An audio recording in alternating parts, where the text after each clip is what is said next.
videos. Also have a Facebook group. Also have a Twitter. Also have a Parler. Also have an Instagram. And I also have a YouTube channel.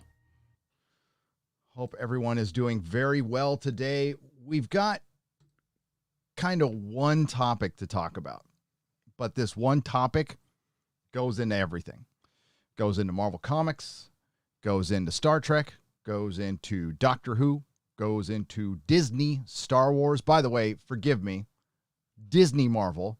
I will no longer call Marvel Marvel. And if I ever do say it, I mean pre-Disney sale. From here on out, it is Disney Marvel, just like I say Disney Star Wars. But what I actually mean is Lucasfilm. So there's some rumors. I don't know if the Lando show was an announcement or a rumor. It looks like it's an announcement. I'm not sure. Correct me if I'm wrong. And it was trending on Twitter. And that announcement, if it's indeed an announcement, answers all your questions about Disney Star Wars, which I already knew, by the way. And I'm sure most of you did too. The direction everything's going to be going. I think I've been hinting towards it, talking about it directly in all of my live streams over the last month. All the Friday Night Tights, all the Nerdrotic Nooners, all the Inquisitions. The events of the last 4 to 5 weeks have completely changed whatever direction Hollywood was going to go in prior to those events. Those events have completely changed Hollywood.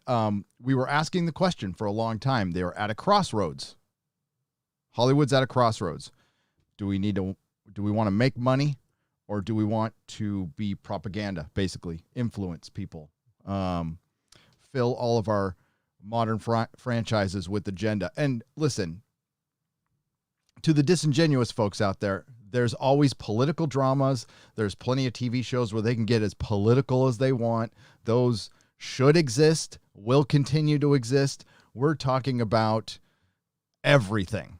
The thing is, those political dramas, like the West Wing and stuff, those type of shows, they've turned Star Wars into the West Wing. And that's what we are talking about. That's what I am talking about here at Nerdrotic. And a lot of people are talking about who use, in the Phantom Menace, who use that hashtag, Comicsgate, other places.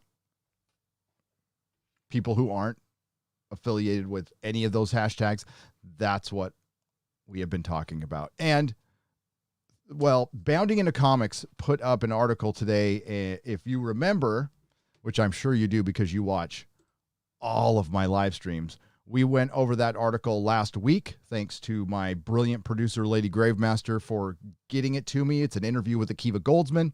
And he said straight up what direction Star Trek Picard is going in. And I'm going to assume all of Star Trek is going in. I talked to my source. I know exactly what direction Doctor Who is going in. I mean, aside from straight down, which is where all these franchises are going. I know there's been a lot of hope surrounded around Star Wars, and with certain things, you can hold out some hope. But as far as the overall direction of the franchise, I think the question has been answered until I see otherwise. But let's, before we get into it, as people roll in, let's welcome people here. We'll also talk about the fallout from Dynamite and the repercussions that has had on the comic book industry, on a just a directionless, hopeless comic book industry. But all right, so we got King Arthur's Raven, Bruce Hobson, Marion, David Prevost, Culture Casino. Hail, Culture Casino. How are you, my friend? Missed you last member stream, but we've got another one on Sunday, and I'm going to do a night one on Thursday, by the way. We're going to do another Aussie stream, an Aussie stream. Jed Test Toad, Man of War 665, Chris Persia, the best wrench in Canada, Midnight's Edge After Dark, Tom, co-host for Friday Night Tights, and producer of a great many things over there at Midnight's Edge. We got Venom Broly, 1993. Brendan Lucas, I will get to that super chat shortly. Thank you very much. Eric O'Sullivan, Jub, Russian Bot. Russian bot, you're supposed to stay behind the scenes, okay, man? DM me. You got to tell me what Putin told us to say today. I didn't get the memo. Mick Bright, Gareth Dybiek, the green laser beam, Nettie Loki, Max, Eric O'Sullivan, Lubella, Captain Robert April, Daniel Doe, Amiral Rodriguez, and Shark Dentures. Shark Dentures. Do sharks need dentures? Maybe. You never know. Richard Anthony Hine, welcome, one and all, to the Nerdrotic Nooner. Okay. I've been talking a lot about. It's hard not to. I wear my heart on my sleeve. Okay, so it has been the one thing that has been on my mind, distracting me from the channel, is the BS we've been going through in California here. I'm just going to do a video, so it'll be kind of the last word on it for a while, so we can just talk about the pop culture here. But the first step of my Cal exit has begun. We are moving out of San Francisco immediately. So, in a month, we're out. Things we've already, Mrs. Nerdrotic has taken care of most of it, and we need to get a truck and move all our stuff now. So, yes, I will be in a new studio starting September. You'll see it kind of change. I have a green screen for the interim, but I don't think you guys should notice too much of a difference. It's going to be much bigger. That's all. It's just going to be bigger. But there's going to be action figures all over the walls. So it'll be much the same. It's going to be kind of hard to say goodbye to this. I put a lot of work into this thing. So I will do a video, a room tour, and all that stuff for Nerdrotic Live. I also did a Wins a Winner thing last night that's on my Patreon. That'll be on Nerdrotic Live in a week or so. I don't know if you'll like it or not. So, okay. The direction Hollywood is going in is pretty obvious. It's pretty obvious. I will just come out and say it. That's the beauty of being on YouTube. I can kind of say whatever I want. The Access Media, or they might say this. They might come out and say it, like Variety or whatever. If indeed there is a Lando show, and I'm gonna see if Lando show announced for Disney. Now, I had kind of always thought that there was one on the back burner. I remember hearing about it late last year, and then it got put on the back burner. Yeah, I don't see anything like coming from. It's just rumors. Okay, it's just rumors. So if it gets announced, if it gets truly announced, it's because of can I say that on YouTube? I don't care. Of BLM. It's a straight up BLM decision. That's all. And that tells you, does that tell you how freaking superficial they are? They couldn't roll with this series 6 or 7 months ago, but after the events of the last 4 weeks, all of a sudden they're like, look at us with our black lead in Star Wars. We're awesome. I thought you were going to do this months ago. Why did you put it in the back burner? Why was it? Because that's what I heard. It got put on the back burner because of the reaction to Solo. I don't think it had much to do with Glover. It had more to do with just the reaction to Solo. I could be wrong. It doesn't really matter what the details are. The direction of Star Wars is going to be the same. It's a new same direction, if that makes any sense. It's going to be prequels from here on out for the foreseeable future. They're going to mess around in the past. They're going to play around in a story that ends with the fall of Skywalker, one I do not care about. And yeah, as cool as The Mandalorian is, it's still in that world. It's still in a world. So if we have an Obi-Wan series, great, awesome. He's looking after a kid who grows up to be a quitter. Oh, brilliant story. Brilliant story. Obi-Wan's life wasted watching a quitter, watching a stepping stone for Rey. I mean, the guy sacrificed everything. Didn't get laid. Wasn't even a Jedi anymore. I don't know. Maybe he did get laid on Tatooine. Maybe that's why he had that little smirk. I don't know. Maybe some good came out of it. But wasted half his life watching a kid who just grew up to be a quitter.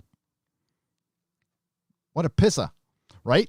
So, I know there's the rumor out there that, and I want to hear what you guys think of my good friend Doomcock talking about George Lucas coming back and Kathleen Kennedy quitting.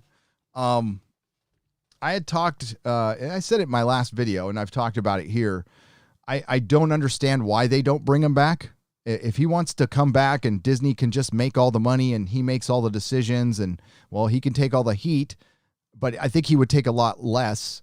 The fans are a little more forgivable these days towards George than they were 20 years ago. There's a lot of prequel fans.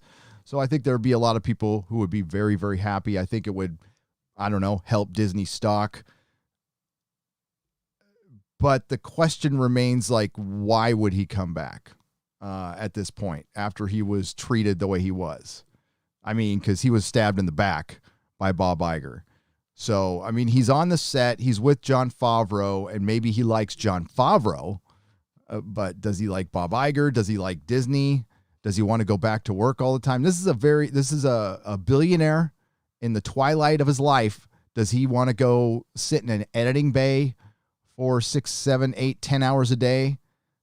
Probably not, considering when he was directing the prequels, he sat down a lot with like his little can of Pepsi or Coke. And that, by the way, directors don't like do a lot of sitting unless they're watching dailies or something like that. So he had a very laid back attitude when he was directing the prequels, and it certainly showed. Not a fan of the prequels. I'm not. There's good stories in there somewhere, and they're Shakespeare compared to Disney Star Wars, but I'm not a fan. But him coming back, I think would be awesome. It'd be great. I would love it.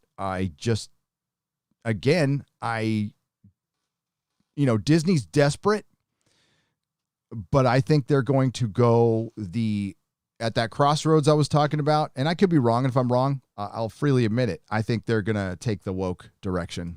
It really kind of looks like that's what they're going to do.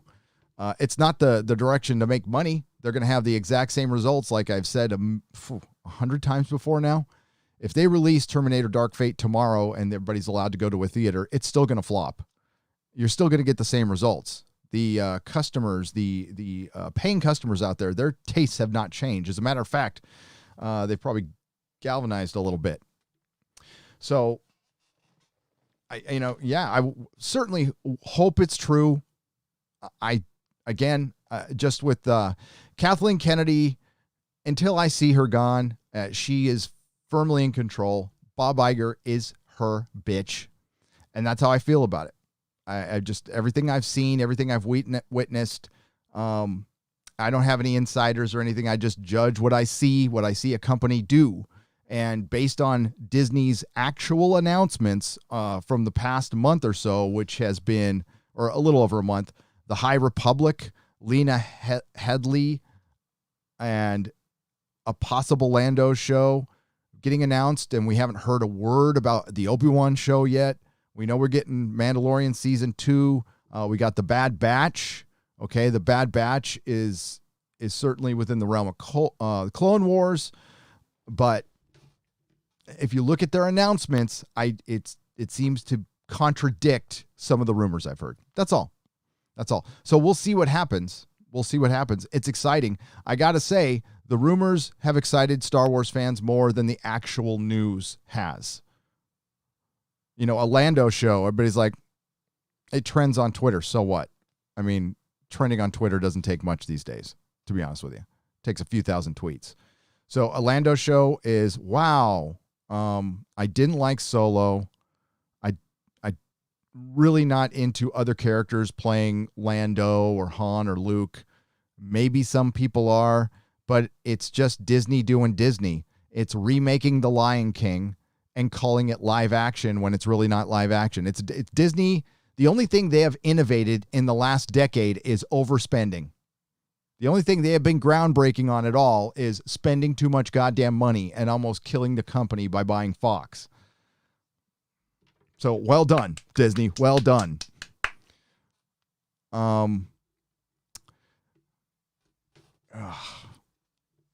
And then it does connect into the Star Trek article, and we'll go over it again. I mean, I've already gone over it once, but I'm glad Bounding into Comics gave it a signal boost because, that's why you got to tune into the Nerdrotic Nooner. And now that I have a producer, I'm going to be ahead on the game on some stuff. Not all the time. Don't expect that. Hello, what recent Indiegogos should we check out? Asks No Good for 2 Canadian pesos. I haven't checked out a bunch, to be honest with you. Dan Fraga's book is one I've backed. I was going to back Miss Fury. I was really excited about that book from Billy Tucci, but it's at Dynamite, so I'm going to buy it secondhand or something, or maybe I can, I don't know, contact Billy Tucci and see if I can do something on the end around, or I don't know. So I don't want to pay Dynamite any money personally, which sucks because that Miss Fury book looked awesome. It looks so good. So I'll find a way to get it secondhand or something. But that's your choice. If you want to get something from Dynamite, whatever, just keep in mind that they have donated to a place that bails out, it's not just rioters and looters. They also bail people out who can't afford bail. I know all about that. The bail system is rigged. It's rigged for the rich. It's not a racial thing. It's a class thing, and it's rigged for the rich for sure. But that organization probably does intentionally or unintentionally bail out criminals too. So you want to keep that in mind. Also, they bent the knee to culture, cancel culture. They bent the knee to Karen culture in particular. The Whisper Network, that non-existent Whisper Network that we were talking about for 2 weeks, got our boy Cecil and Nick and damaged Nick's company. So they got what they wanted. They damaged Cecil. They damaged Nick. And Nick if Nick would be better off if he hadn't listened to him. He'd be making more money. And the last time I checked, that's what you get into business to do. Sure, you're going to get some shit from a bunch of nobodies. A couple of people threaten to quit that you have never heard of. That you have never, ever heard of. So let him quit. And apparently he was forced to bend the knee by the people who own Red Sonja or Vampirella. Okay, bye. Honestly, they're FAP covers. What's a FAP cover? Sorry, ladies. There is covers with sexy women. They sell very well to a particular audience. It's a very niche thing, and a lot of the same guys, they buy Xenoscope, Broadsword. These are guys who draw, sexy women on the cover. So it's a FAP cover. I've called it that forever. And it's nothing personal. It's not judgmental. It's just what it is. There isn't a lot of reading the stories inside. Okay, sorry. And it's okay. I don't mind. I really don't. I used to sell the hell out of those books, and I love the covers myself. Do you like the male version of Dr. Karen on the thumbnail? I thought it was a good time to put it on. It was a good time to put it on. There is a David Tennant look there a little bit. So, and maybe that was their philosophy. There was no philosophy behind it. By the way, there's no philosophy in picking Jodie Whittaker. Other people have said this, and it's an absolute fact. My insider has absolutely backed this up, that Chris Chibnall is just lazy and wanted to go with somebody he was comfortable with, because he's not really that into this Doctor Who job. He was originally going to say no, got talked into it. Nobody wants the Doctor Who job, by the way. They want it and they don't want it. They want to come in and be free to be, but they are not free to create. The BBC dictates what is in Doctor Who scripts, what they're going to talk about, and that's why it's turned into such a shit show. Such a shit show. Another subject, we'll get to that later. It's not that important right now. But let's go over again, let's revisit the Akiva Goldsman article, because this really says it all, folks. I mean, if people don't think that Hollywood is going in this direction, and I don't mean to be pessimistic, even though it's Star Wars: A New Pessimism. It's just reality. It doesn't mean we're going to go through another 2 years of this. We are revisiting 2017, but we're not going to go through another 2 years to get this, because Hollywood, I'm guessing they'll take a couple of chances on some things, and they're going to fail miserably, and then you're going to see back to basics, or they just die. I mean, there's certain things that will always succeed, like reality TV and all that stuff. That's not what I talk about. That's not my sphere of pop culture. But the years-old franchise, I guess the best thing to equate it to is the arena rock band of the 70s. It's just something that's not going to be around much longer. There will never be another one, just the way everything's structured now. And the ones we love are getting just pulverized. So Akiva Goldsman, again, we're going, we've already gone over this. I'm just going to go over the bounding into comics part of it. And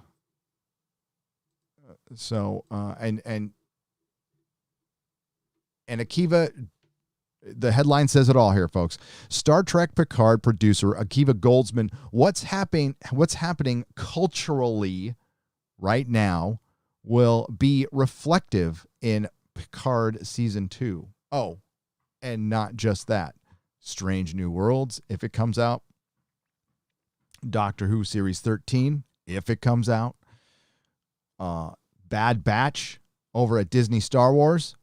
Bet your ass. If they make a Lando show, bet your ass. If they make a Mandalorian show, bet your ass. They are going to hit this hard. What have all of the franchises been hitting lately? Well, it's always the news of 2 years ago. So it was immigration. Remember? Picard Series 1 was about immigration and Brexit, and I'm still trying to figure out where the Orange Man played into Picard. I didn't see. I saw everything else. Star Trek Picard producer Akiva Goldsman, by the way, how this guy keeps getting work, I have no idea. Every time I bring his name up, people go, how does this guy keep getting work? And the answer is, I don't know. He's got pictures. He's one of the best kiss asses in Hollywood. Who knows? He won an Oscar, and maybe that's it. Maybe they're just so freaking lazy that they saw the guy won an Oscar, 20 years ago. Was it 20 years? 15, 16 years ago. And they completely ignore that everything genre he has written has been a giant piece of crap. Teen Titans, Lost in Space, Batman and Robin. I mean, Star Trek Picard producer Akiva Goldsman, who will be the show runner. So he is the showrunner for Picard season 2. Wow. You abandon all hope. Oh my God. He's also running Strange New Worlds. I did not know that. Huh. Well, by the way, on the 25th, they could be announcing Star Trek Discovery Season 4. I've been saying that all week, so just remember where you heard that one first, because I want to ruin their announcement. But that is a possibility that you might hear it. Again, I will say, everything being announced right now, I will be very interested to see how much of it actually happens. Goldsman recently spoke with Backstage about Picard, hinting at what was in store for the second season of the CBS All Ash show. The longtime producer of sci-fi shows such as Fringe and Star Trek Discovery was very open about how he and other masterminds of the current iteration of Trek are going to tackle current cultural issues dividing much of the Western world. Echoing season 1 showrunner Michael Chabon, and Goldsman also indicated that he believes it's impossible to create a show like Star Trek The Next Generation. Goldsman state, the truth is there is no opportunity to do more The Next Generation. Time has passed, not just in real life, but in the Star Trek universe. Really, because how come Seth MacFarlane is making it right now? Oh, see, you know what the difference is, Akiva? Talent.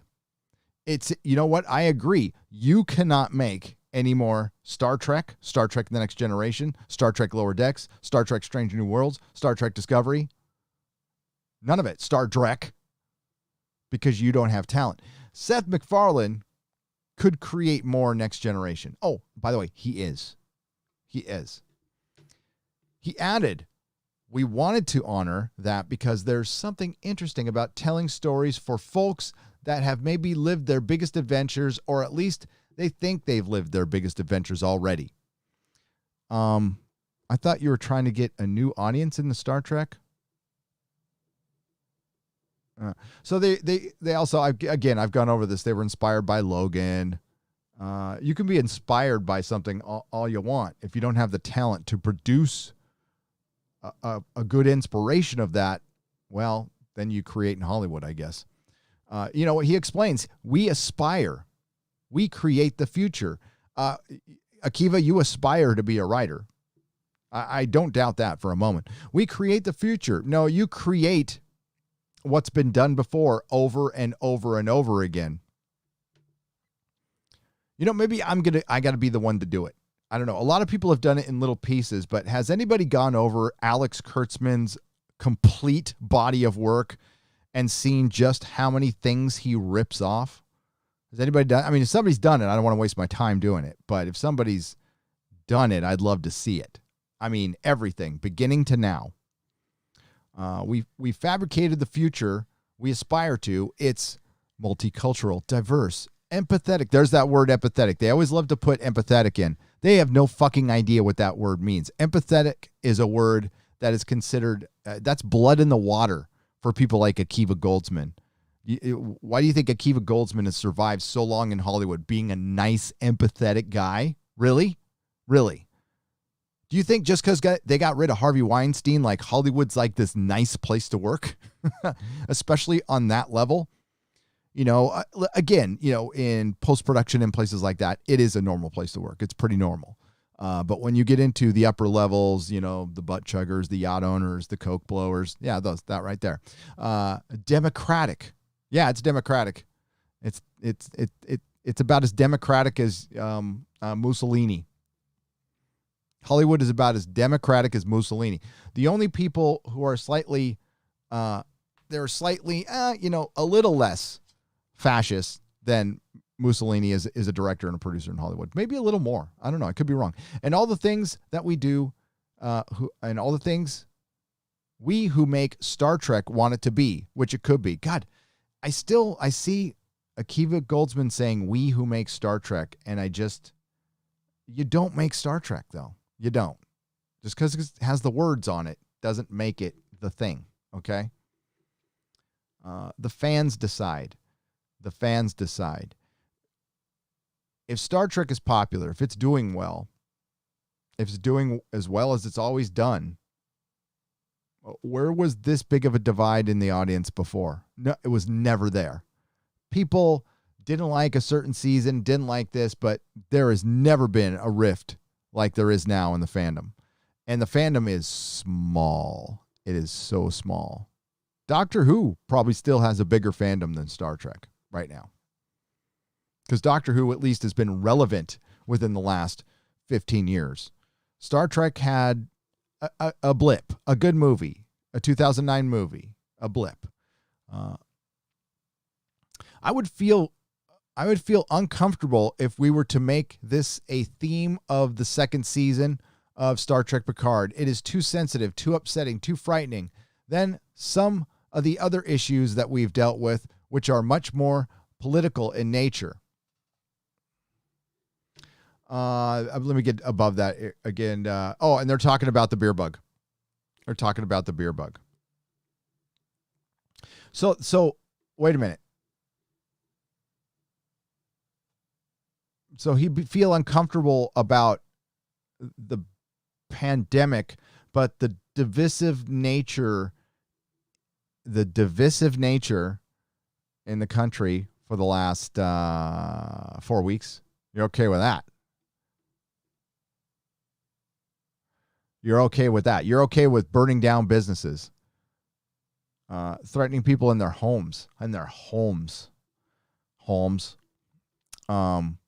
He stated, and one thing, I don't want to get too ahead of myself here. As for idea, I don't want to read this whole thing, though. Election day, blah, blah, blah, Orange Man. Current Star Trek architect?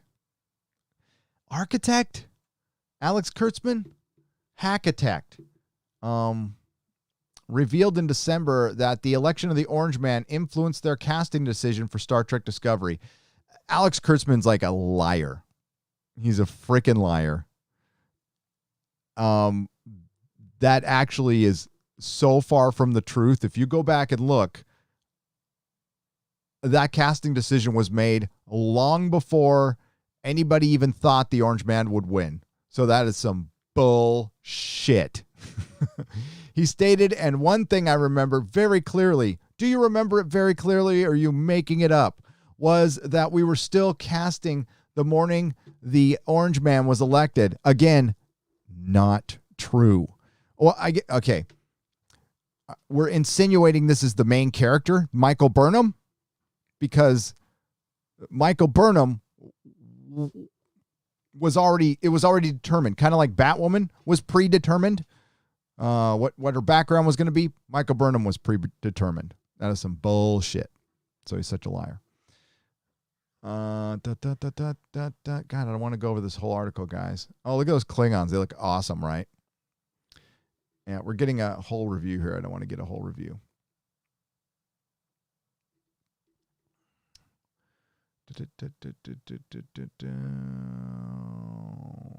God.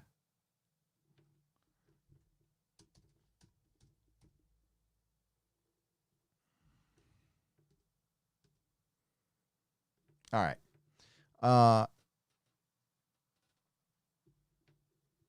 Long time. Okay, around that. Looking for the quote. He then added, certainly what's happening culturally right now is resound for us, and we're trying to be very thoughtful and aware of how that speaks to storytelling. That's your giant red flag. It doesn't sound like much, but it's your giant red flag, folks. And that's the direction all of Hollywood's going to go in, and talented people can take this stuff on. We're not talking about talented people here, though. That's the downside. That's the downside. So apparently it's still a rumor with Donald Glover. Oh, yeah, there's Transformers is coming on Netflix. Donald Glover to return to Star Wars as Lando Calrissian. A new Star Wars rumor details that actor Donald Glover will reprise his role as Lando Calrissian from Solo, a Star Wars story, Solo, a Soy Wars story, in his own series. The rumor comes from Kessel Run transmission hosts Corey and Noah Outlaw, who previously scooped that a Bad Batch animated series was in development. Okay. Is anybody excited about that? I mean, I'm just not. But I'm not excited about Star Wars. So if you're excited about Star Wars, that's great. That's awesome. But I tweeted about it earlier. It's going to be nothing but prequels for the foreseeable future there or the past. They are not going to move Star Wars forward for a long, long time. And I hate to be the bearer of bad news on this one, but I think this decision, and once we get an official announcement, we'll know. I think that tells you what direction Star Wars is going in. So I would be shocked if they erased the Disney trilogy and brought back George Lucas. I would be utterly shocked. I want it to be true, though. Canceled Venom. I did take a look at your Spider-Man 500. It looks very cool. J. Scott Campbell cover. And it's signed by both. And there's no judgment in there at all. It looks awesome, man. Well done. Thank you for the Canadian $2. Louis the Plank. Haha, Gary. The male version of Dr. Karen on your thumbnail looks full of... It looks soy as fuck. LOL. And that's what it's supposed to be. It's supposed to trigger the Jody bots, just like I don't know. I don't make videos to trigger Jody bots. I just know it would. I don't make them for them, though. I could care less about them. They dwell on Twitter. I do not dwell on Twitter. I don't see them over here ever. So, I mean, maybe they hit my comment section, but I don't see it. Oh God. I did hear something about Doctor Who. I cannot run with it yet, though. And just look at the expression on my face, though.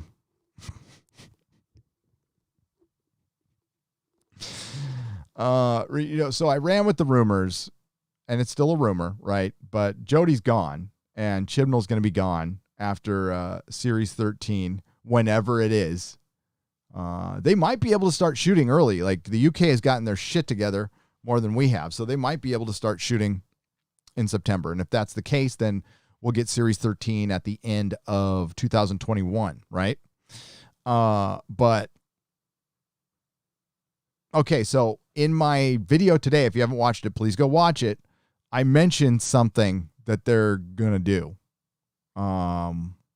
They are not done. So for all the people going, this is the master lies, and they're gonna undo everything. No. Brendan Lucas for $5.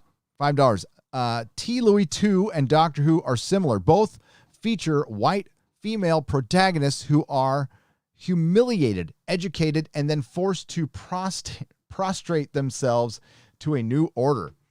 Interesting. Brendan, the themes behind both of those that are similar are intersectional feminism, and it's white feminism. But those two don't right now they're allies, but they don't get along. And the conversation that they are having, I don't know this for a fact, but if you look at life through the lens of identity politics, it's pretty goddamn easy to guess. Oh yes, the BBC is talking about, oh boy, we have this white woman leading around two, a black man and a Pakistani woman. That might look like white savior. Oh. See, when you play intersectional games, you win intersectional prizes.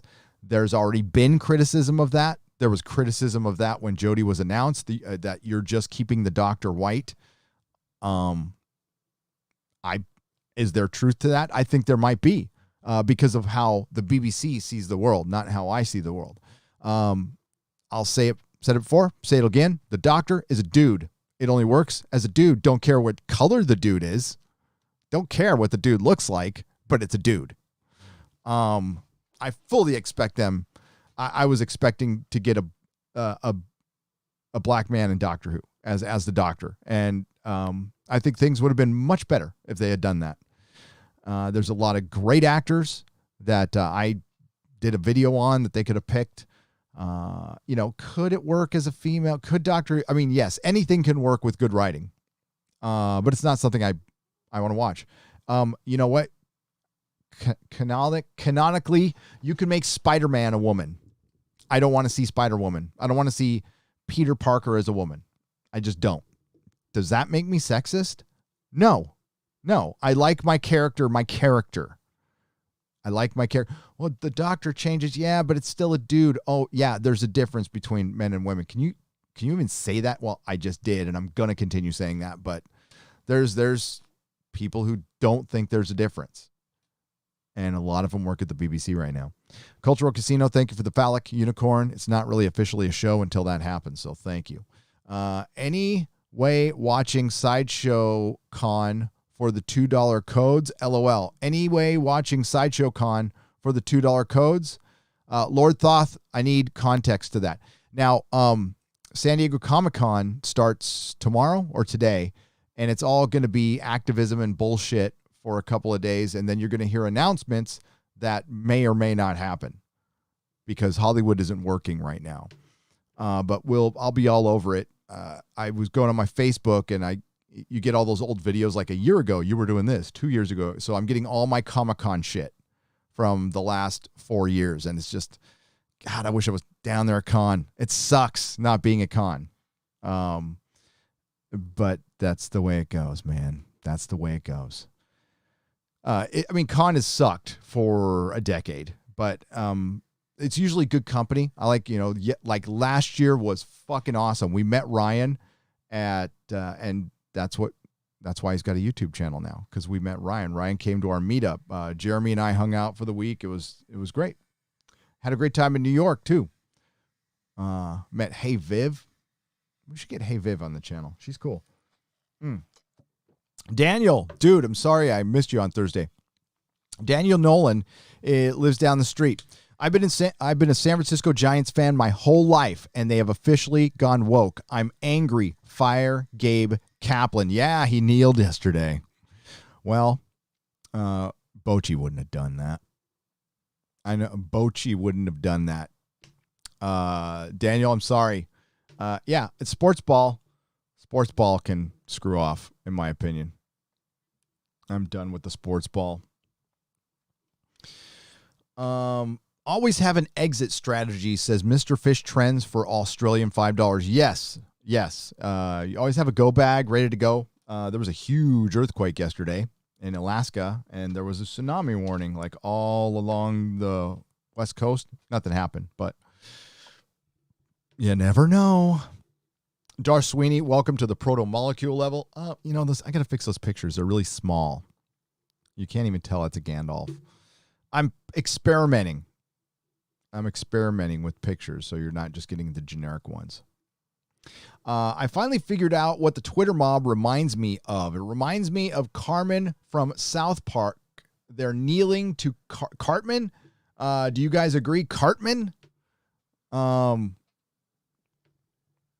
Private Halo 117, the Twitter mob is the Spanish Inquisition. That's what it is. It is nothing short of the Spanish Inquisition. And what they did to Nick Barucci was horrible. And Nick fucked up. Nick fucked up. I don't know what else to say. It's easy for us to Monday morning quarterback that shit, but honestly, if I were put in that position, I know what decision I would make immediately. I would back Cecil, and I wouldn't give a shit about those people at all. And if it meant getting off Twitter, then just get off Twitter. Dynamite, do you need Twitter? I've been watching your Twitter interaction. Let's go take a look at Dynamite's Twitter interaction real quick and see if it's worth it. If it's fucking even worth being on Twitter.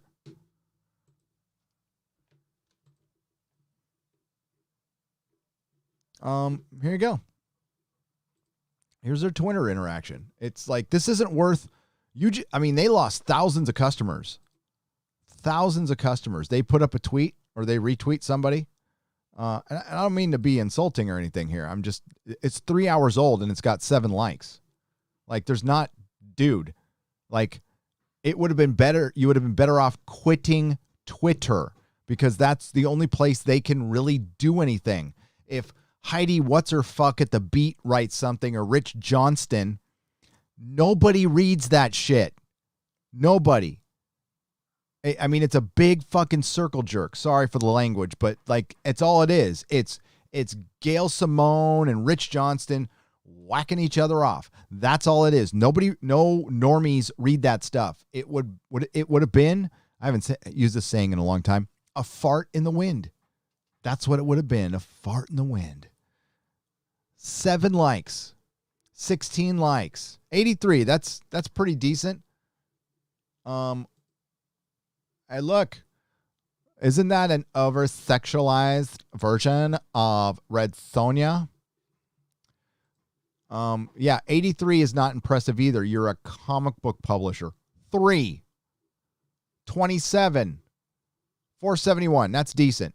But that's Mark Millar. That is Mark fracking Millar, and they're just retweeting Mark Millar. Everything else, 11. Oh, here's 1,000. It's retweeting Eric Larson. So all of a sudden, he's Dynamite's picking his side. He's retweeting this twat.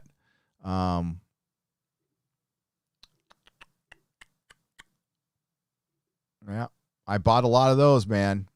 Ooh, did I buy a lot of these? It's nothing. So again, I don't mean to belittle anybody.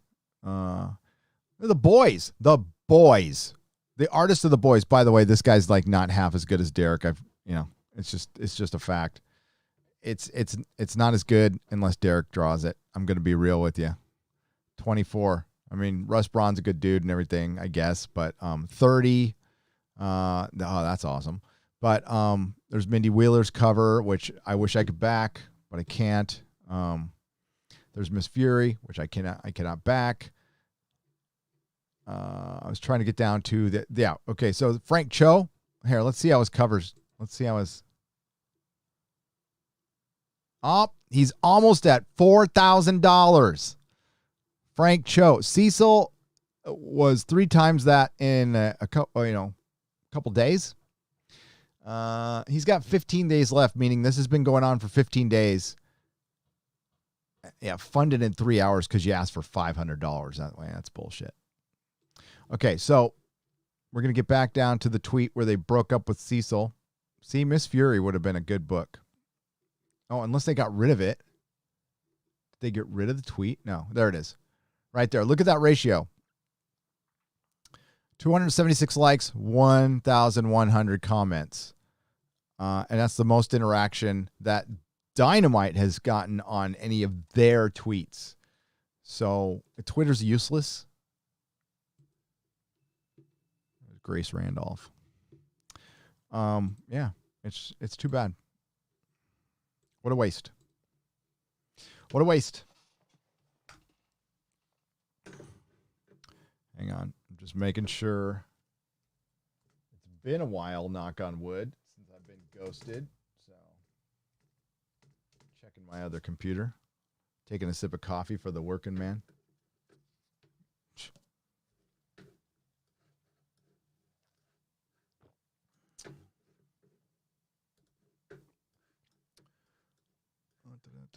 All right, awesome. Still up. Good.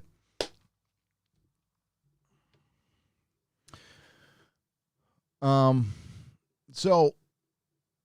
I don't know, and I want to ask you guys this too. What direction? I mean, it's clear Hollywood's going to go in this direction, and they're going to have a very hard time on their big comeback.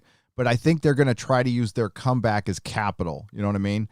So people who haven't gone to the movies for a long, long time, we're going to get a good dose of woke when we come back.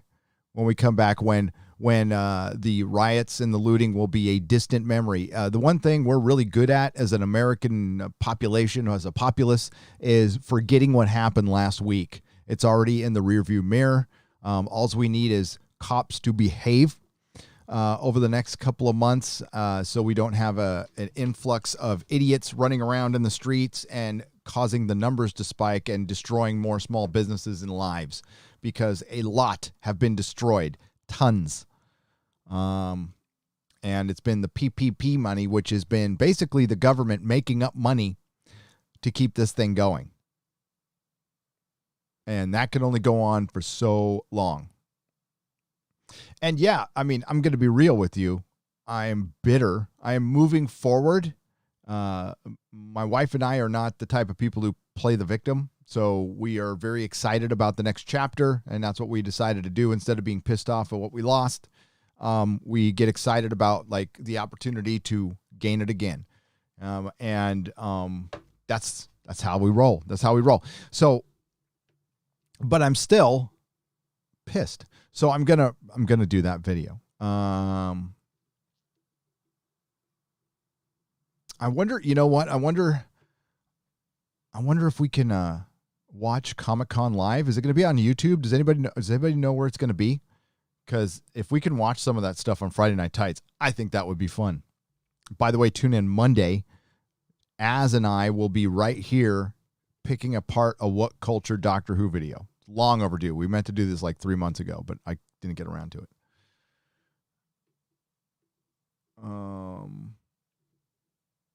As a true socialist born and bred, please let the SJWs know if we do rise up, they will be the first we hang from the lampposts, says undercover trooper for £4.99. There you go. I am a true capitalist. I'm glad you're watching. But I am a true capitalist. I really, really don't like people telling me what to do, and I really don't tell people what to do. If you want to go transition, and I mean, like anything short of breaking the law, do you? I don't care. Just leave me the F alone. That's all I've ever asked. Leave me alone. I'm so freaking disgusted with this Lando show crap, says Lorena Creel for $1.99. You got to check out her channel, by the way. If somebody would be kind enough to put her link in the description, I would greatly appreciate it. Yeah, it's a pandering decision. It's such a pandering. It's so obvious that let's leak. And that's why it was a leak and not a genuine announcement, because I think even Disney said, oh, if we announced that right now, it probably wouldn't be a good look. We'd look like we're pandering. So, yeah. But it also, I'm going to be real with you, that if it's an announcement, George Lucas not coming back, things aren't going to change at Disney. I don't think much is changing at Disney. I think Disney sees The Mandalorian working, and they're like, thank God we got something working, and they are able to retain some of their base customers with the Clone Wars. The Clone Wars isn't going to grow your audience at all. And what Hollywood is finding out, by the way, is these streaming services are for your hardcore fans. They're not going to really grow the Disney brand or audience. It's just going to solidify it.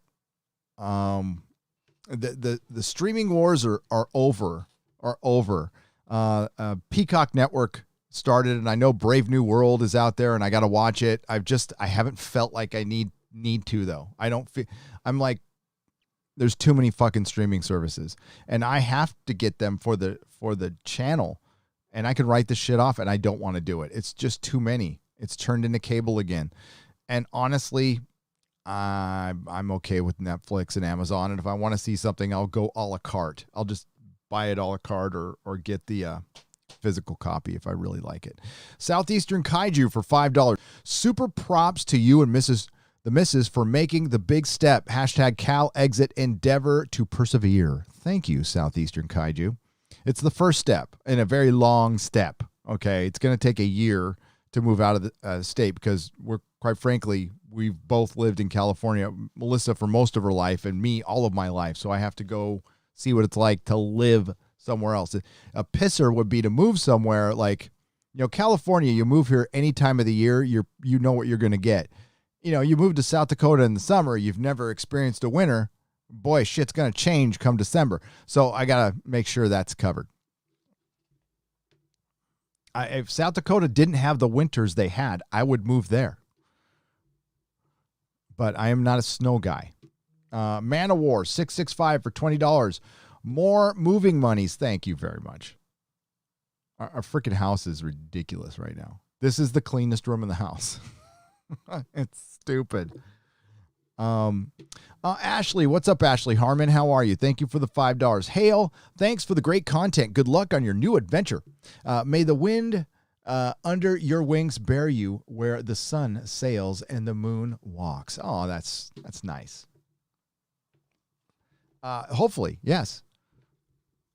It's going to take me to carne asada burritos, so that's a good thing.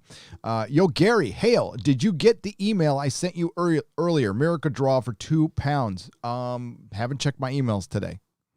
I've been working since I got up, so I'll check them later, Miracle Draw. What's it pertaining to? Let me know in the chat.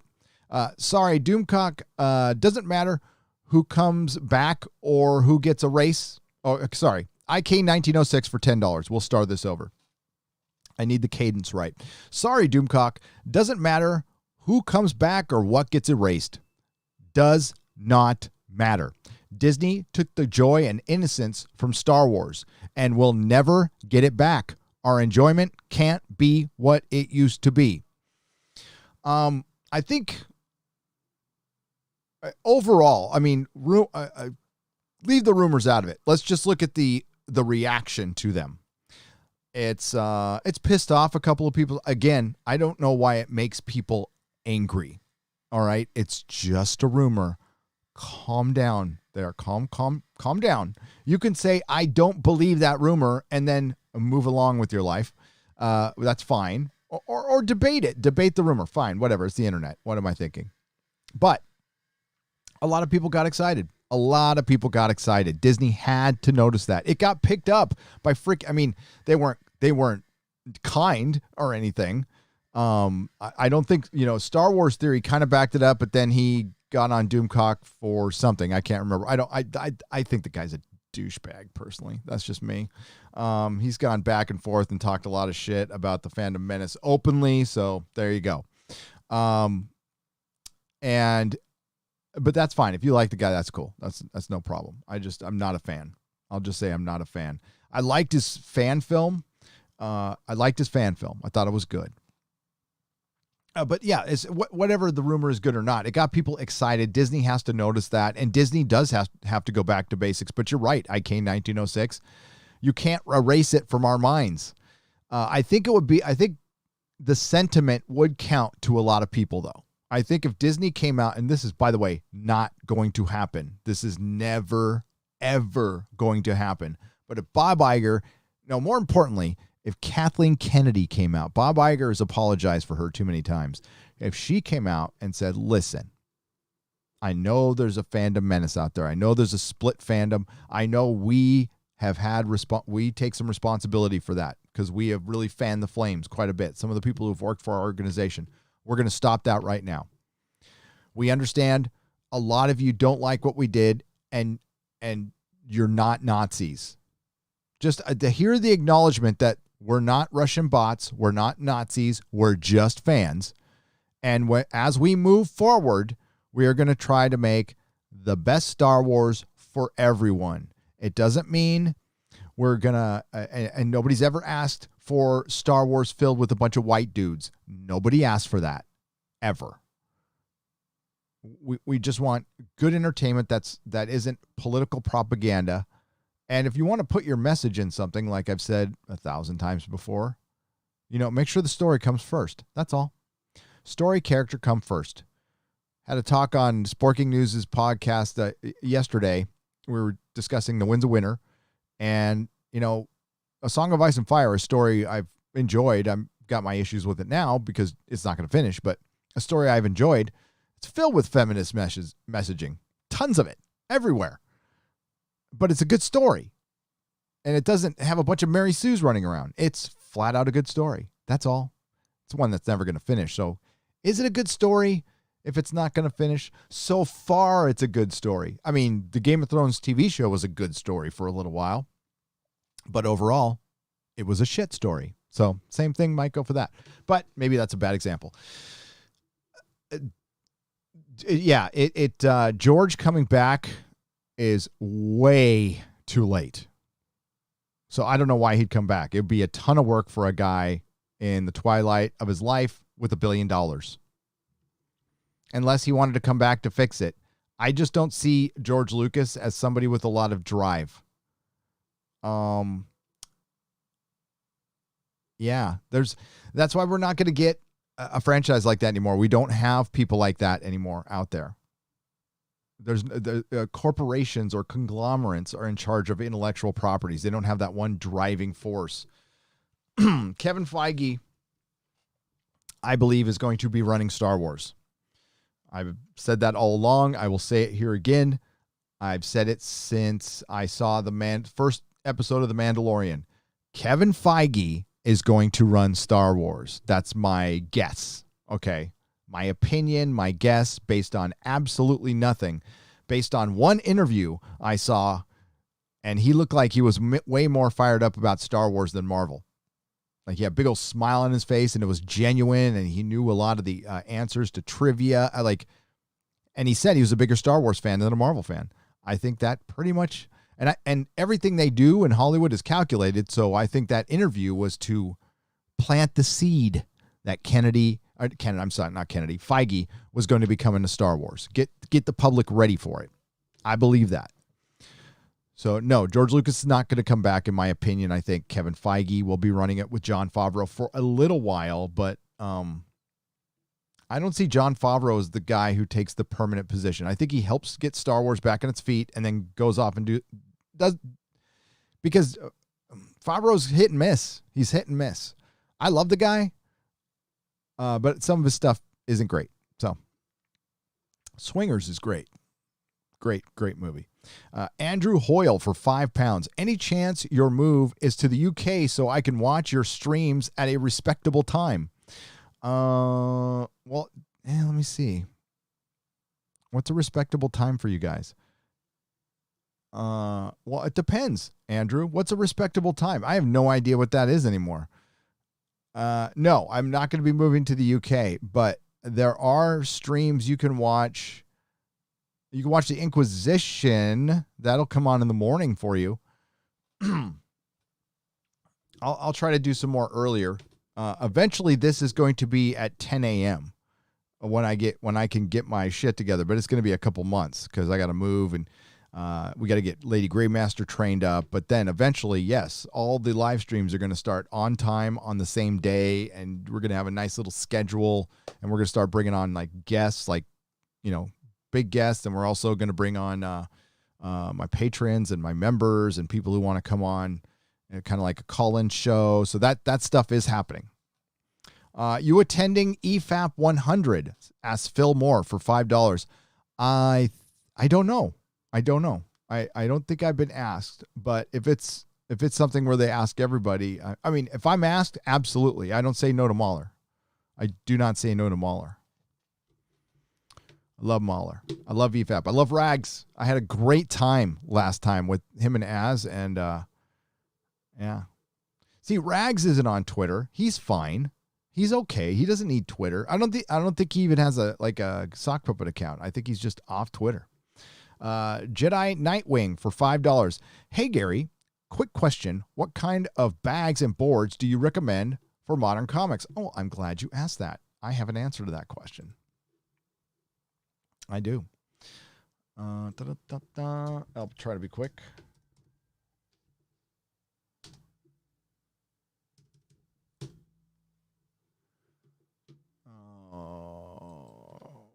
Looking for a picture of it without blowing my Amazon account here. Hang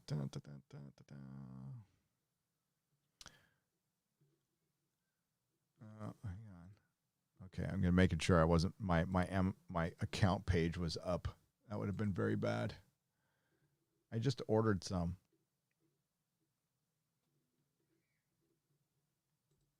And shit, no, I can't find them. They must be in my cart. So if you go to your local comic book shop and you tell them supply 666, there it is right there.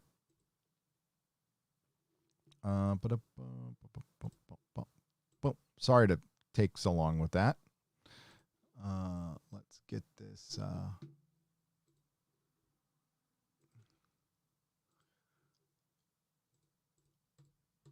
on the right screen first.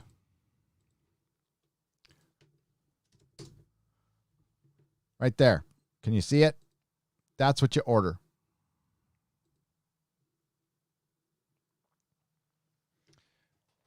It's E. Gerber fullback standard, and it's My Lights and fullback. So there you go. Supply 587, supply 678. Oh, they changed it, but that's what I use. And they last forever. They last forever. That's what you want to get because you don't have to change those bags and boards out every 5 or 6 years. Sorry, that was probably boring to a lot of you, but thank you for sticking in there.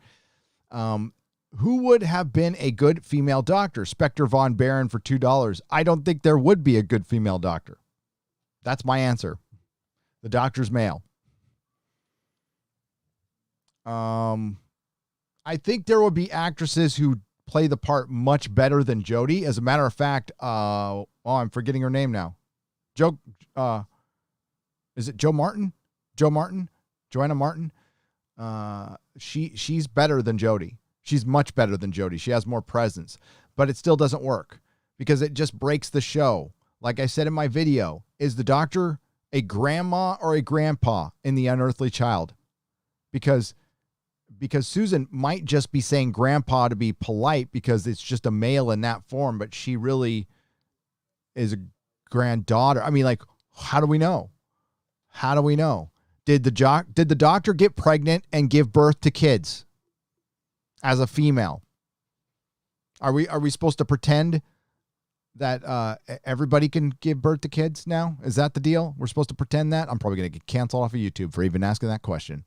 No, you're a female if you can give birth to kids. I don't think we're starfish, or not starfish. What is it? Fucking seahorse? Yeah, the ones who could change their sex. Frogs or some shit. I can't remember. I've been kicked out of 3 high schools. So yeah, can the doctor get pregnant? And I'm going to leave the questions right there. I'm going to stop right there. Okay. But these are not anything they explored. Nothing. They had a guy hit on the doctor once. Well, you know what? Guys hit on the doctor when he was a guy. So what? About the doctor being sexually fluid? No. If you want doctor to be part of the alphabet community, he's asexual.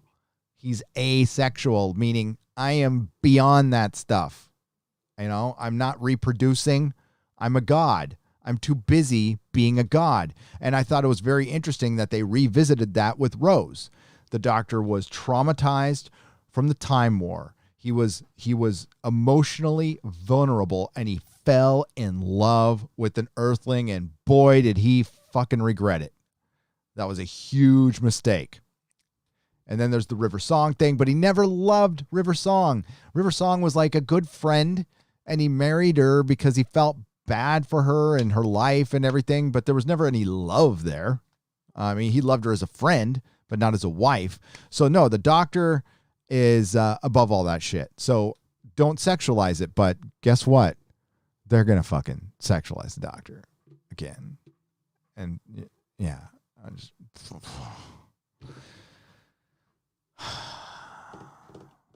Remember after Series 11, we're like, how much worse could it get? I'm not asking that question anymore. I'm not going to ask that question anymore because a whole lot's the answer. Any chance of Nerdrotic beer bug mask? Yeah, I mean, it kind of, oh my God, it's so typical, but I think Mrs. Nerdrotic found somebody who was making them and doing a good job, but I guess the person got sick of making them and making money. So when Mrs. Nerdrotic went to go order them from the person, they're like, we don't want to just make masks. Mrs. Nerdrotic's like, whoa, okay, I'm sorry. I just kind of liked your masks. Don't need to bite my head off. So I don't know if we could find somebody to make masks. Sure. I mean, we'll do it as a swag giveaway though. Yeah, absolutely. If you guys want it, yeah, I appreciate it. There will never, I can't say, I'm not doing any sponsors again. I came real close a couple times, but I'm not doing it, folks, because I don't want shit hanging over my head. I don't want strings attached on anything related to this channel. I don't want to be able to hold back on, I already hold back on enough, and that's just through me. So I don't want anybody having any power or say over this channel ever. So the answer will be no. Be no. But I came really close to doing business with Dynamite. Dynamite, yes, indeed. Almost did a cover of my own. I don't think it would have caused any trouble. I think they picked Cecil because of his association with I know they picked Cecil because of his association with EVS. I don't think they think much of me or even know who I am, so I would have been fine. The final frontier is a backwater. The TARDIS is an outhouse, and Star Wars is a cesspit. Mainstream sci-fi is dead, says Darth Sweeney for £5. Mainstream sci-fi is dead. You're right.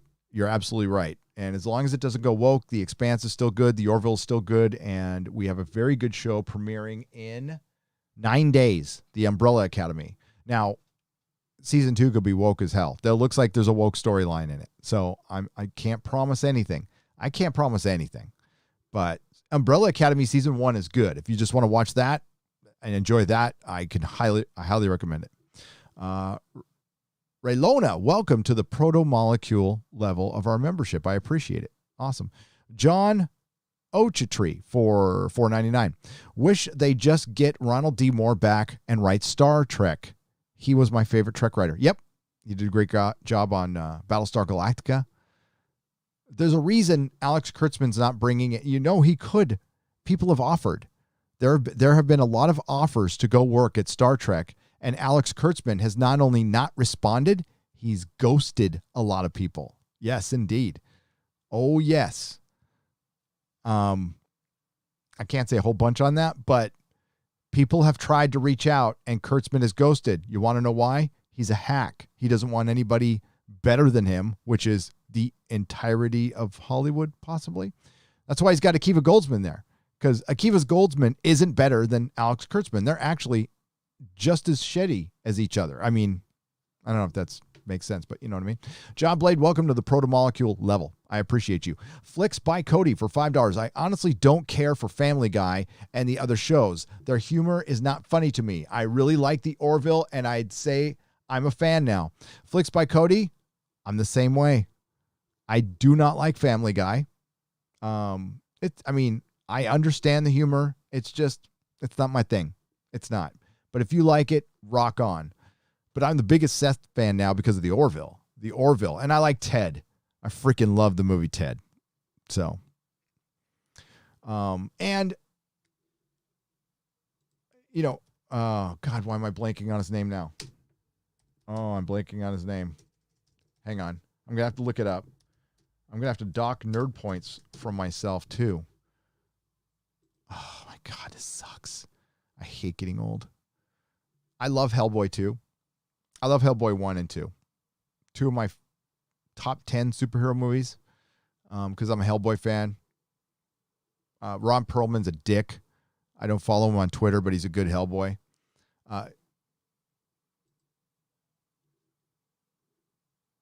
Yes. Johann Kraus. God damn it, that's right. He voiced Johann Kraus in Hellboy 2, and he was perfect at it. Oh, I can't believe I brain farted that. Doc, 2 nerd points from Nerdrotic. Alien Matters for $2.85. Really like Undiscovered Country comic. You reading? No. Should I? Well, it depends on who publishes it, but I'll check it out. I've heard of it. Mr. Fish Trends for Australian $5. Can we have reviews of Jerry Anderson's UFO TV series, please? I was going to ask if I have time, sure. I'm almost done with Blake 7. That means I'm going to have to embark on Red Dwarf and Stargate. And that's also, by the way, Farscape fans, we might get an announcement on the 25th that there's going to be new Farscape. I hope you're ready for that. That could be good news or bad news. Lord of the Rings on Prime fans. It does look like Russell Crowe might be in the show. They are currently filming it. Takes place in the Second Age. It's going to center around Galadriel. Okay?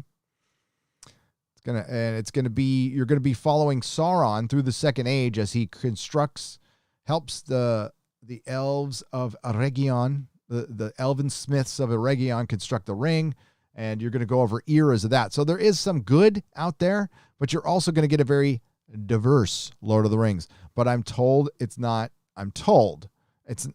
doesn't mean shit, that it's not going to be woke or intersectional, but it will be diverse. I don't care what people look like. I really don't. I just don't want the story to be, Galadriel's a lesbian for 3,000 years or something like that, or whatever. You know what I mean?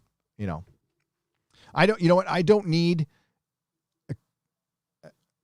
any relationships in Lord of the Rings, but that's just me. I like Lord of the Rings because of orcs getting slayed with freaking axes and shit, and ring wraiths on horses and the fantasy stuff. I don't care about the kissy bullshit. The Invisible Man for $5. Gary, what size? Oh, well, I don't like where this question is going. Oh, okay. What size shirt do you wear? I want to send you some merch from my brand. I wear a large. I wear a size large. I'm an average size guy. I am 6 feet tall. I am 100 because of the beer bug, I'm currently at 188 pounds.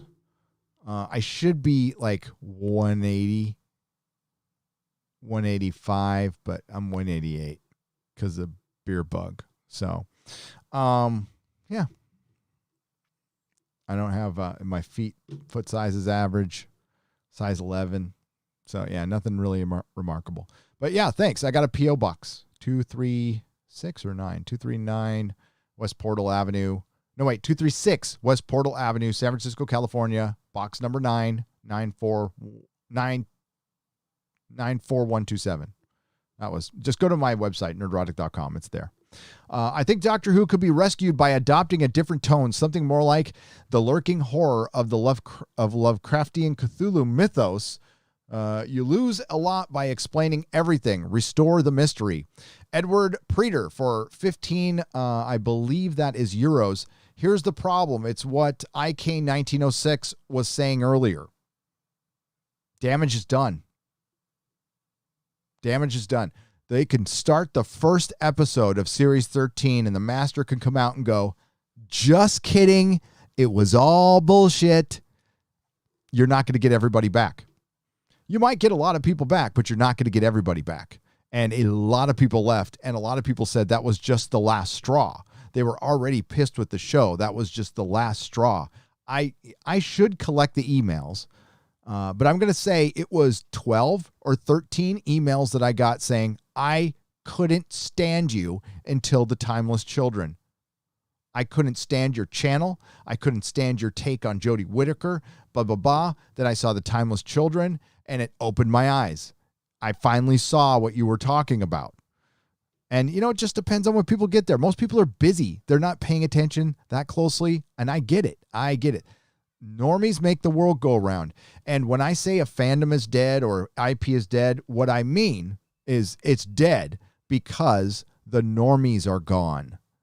You're always going to have hardcore fans. You're always going to have people out there who will just lap up anything Star Wars because they're just not critical thinkers, you know, like the Jarbos of the world who will just love Star Wars forever to love it. I don't know if he genuinely loves it that much or not, or if it's an act. I don't care. But there's always somebody like that out there. And, you know, that's what the brands count on. And it works for a little while when your brand is hot. You know, the normies don't, it's FOMO. It's fear of missing out. Everybody has it. So everybody's like, I don't want to miss out on that cool thing. The Marvel's the cool thing. Is Star Wars the cool thing? Star Wars is not cool. Star Wars is right back to being very, very uncool. But the thing was, in the 70s, it was uncool, but it was really fucking cool. It's now just uncool. It's bad. It's generic. It's rehashing Lando fucking Calrissian with Donald Glover, and you know the show is just going to be a big old, this part of the galaxy's racist. Wow, I can't wait to watch that. I mean, in the first 5 minutes of characterization of Lando Calrissian in that shit Solo movie, you know what they did with Solo and Lando? They gave them both bad fathers. Within the first 5 minutes of characterization, they made sure to emulate the mom who wasn't there and disgrace the father who wasn't there. Fuck Hollywood. So back to what Edward was saying. They could erase the last 2 years. Too late. Damage done. We already saw it. And by the way, okay, say they're going to erase Star Wars and Doctor Who and fucking Star Trek. It's going to be 5 years till we see anything. Does anybody going to give a shit about any of those in 5 years, in 4 years, in 3 years? No. Hell no. Who knows if nerddom is even the taste of Hollywood anymore? I mean, we've had a pretty fucking good run. Genre overall, who knows? I mean, we could go into Westerns. Maybe reality TV becomes popular again and people just fuck off Hollywood. Maybe people just get into live streaming. I don't know. Who knows? Who knows what 3 years? Trends tend to change right at the turn of a decade. Where are we at? We're at the turn of a decade. And wow, did we get a lot of changes? So once the the pop culture catches up to that, we'll see where things are. I have a general feeling that people are tired of Marvel. It's gotten stale. It's gotten very stale. And then they have this big break and they're going to come back with nothing. That's going to hurt them. Star Wars went out like a fart in the wind, and all you're going to have is you know, Matt Jarbo's out there as your fans. And Star Wars theories are going to talk about like YA novels with female Jedis who are just awesome all the time. My God, that's going to be fun to theorize over the next 5 years. Unsolicited advice for YouTube. Don't ever hang your hat on one thing. Just don't. Don't. And I mean that for like everything. Subject matter or whatever. Be, you know, try to be as versatile as you can. But I would love there to Edward Prater. If you look back at, well, everything that I like, I'll just say everything that I like. I don't think my taste is the end all be all. But if you look back at all the stuff that's my favorite stuff, it all has it all has a little bit of horror in it, okay? Indiana Jones, Lord of the Rings, A Song of Ice and Fire. These are some of my favorite things in the world. Doctor Who does have horror, a lot of horror. When I was a kid, when I was watching it, it was a scary show because people died. These hideous looking monsters. And that's the thing that was cool about Doctor Who is the monsters were, you know, they're paper mache and they were made, they weren't like pretty. They were hideous. They were ugly, ugly things that it really works. You know, everybody in Hollywood, even when they're making a monster, they have a tendency to want to make it pretty, aesthetically pretty. Even the freaking alien in Aliens is sleek looking. It looks like a fucking sports car, right? Right? No, the aliens in Doctor Who are blobby and blotchy, and they have shit coming out of their hands that makes no sense, and they don't have fucking eyes. And yeah, they are genuinely scary and disgusting. You know, and that works. So I think a horror element, I think that makes sci-fi much, much better. Fucking A. The Expanse. The whole first season is about zombies. Zombies in space. It's good shit. I like it. Feige will take over Star Wars at some point. They prepped it last September when they announced he would be developing a new Star Wars film. IK 1906 for $5. Yep, I 100% agree with you. I don't know who's feeding Doomcock the information. I don't. If this is the case, then this is. I mean, listen, stuff like this happens at corporations all the time. Okay, go back and Ford versus Ferrari. Go watch Ford versus Ferrari, and you see. I mean, they portray Ford like an asshole. But the movie's generally pretty good, and it shows you what lengths companies will go to look good, just to fucking look good. So, yeah, just did my own Cal exit, and I'm so much happier. By the way, will you sell 90s books, or will you just stop at the Bronze Age? No, Q for $5. I will sell back issues up to the mid 2000s. To the mid 2000s, to like 2013 will probably be my cutoff. I'll probably cut off at the end of Rebirth for DC and Avengers versus X-Men for Marvel. Everything before that will be there. I'm going to be selling video games, DVDs, Blu-rays, comic books will be the priority, massive priority. Vintage toys. There will be gaming. There will be arcade games. There will be video screens. We will do stand-up comedy. We will do events. We will do live streaming, live from there. A lot of live streaming. I don't want to tell all of my plans, but this is the plan from the get-go. I've been planning this for years, that I want to have a store that I live stream from. So that's what I'm going to do. And the trick is, you got to know how to run the store too. and fortunately, I know how to do that. I'm going to have to hire somebody. But yeah. Yep. Video games will be important. It depends on how big the building is. I mean, movies and Blu-rays and stuff will be a priority because I think there's going to be a huge aftermarket for that. I'm already seeing it. I went to get Real Genius. I'm like, I want Real Genius on Blu-ray. I love that movie. It's one of my favorite all-time movies. I'll never forget it. One of the first time I dropped acid, I watched Real Genius, and by the end of the movie, I was sobbing tears of joy as a 16-year-old. I thought it was the most beautiful thing I had ever seen. Yes, that's what acid will do to you. But I watched Real Genius, and that movie connected with me on a spiritual level. I'm serious. And I was sobbing by the end. And I was watching with somebody, and they were crying too. They were like, "This is the most beautiful movie ever made." And like, you're like, "Really?" I'm like, yeah. That's what acid will do to you. I was 16. I was on drugs. Attack the Block was better than the Disney trilogy. Modalicious for $2. That's got Jodie Whittaker in it. Yes, it probably was. I saw her work in Broadchurch, right? Jodie Whittaker she's a sitcom actress. She's like the friend who lives next door that pops in once in a while, says a quippy thing, and then leaves. She comes to borrow sugar and then gives some bad advice on somebody's boyfriend and then leaves. That's Jodie Whittaker. Will Kevin try to force Larson on us with Star Wars? God, I hope not. Jack White, that's a good question for $5. Kevin really likes Brie Larson.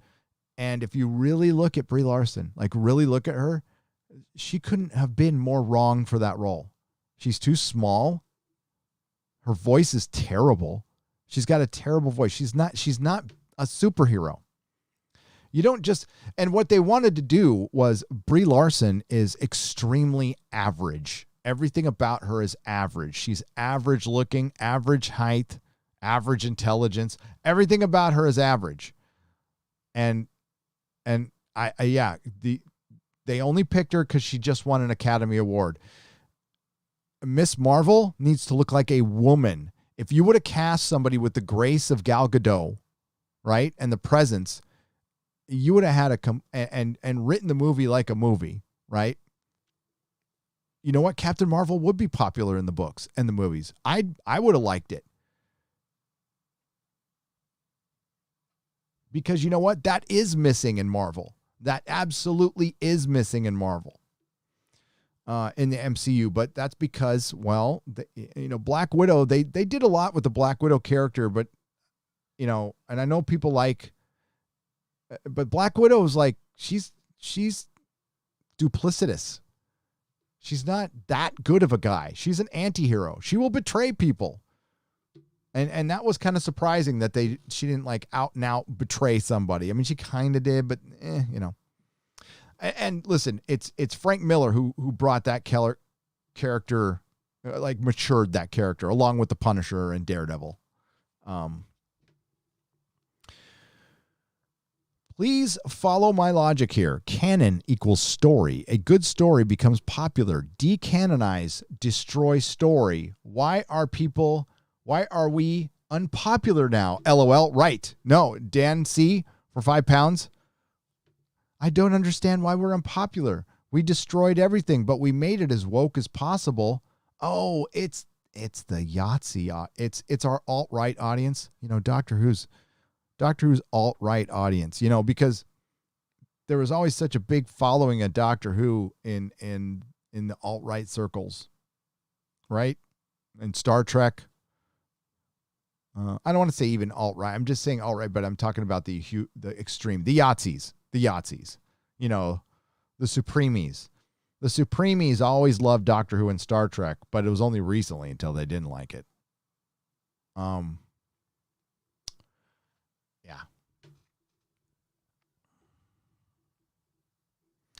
It's so entrenched now.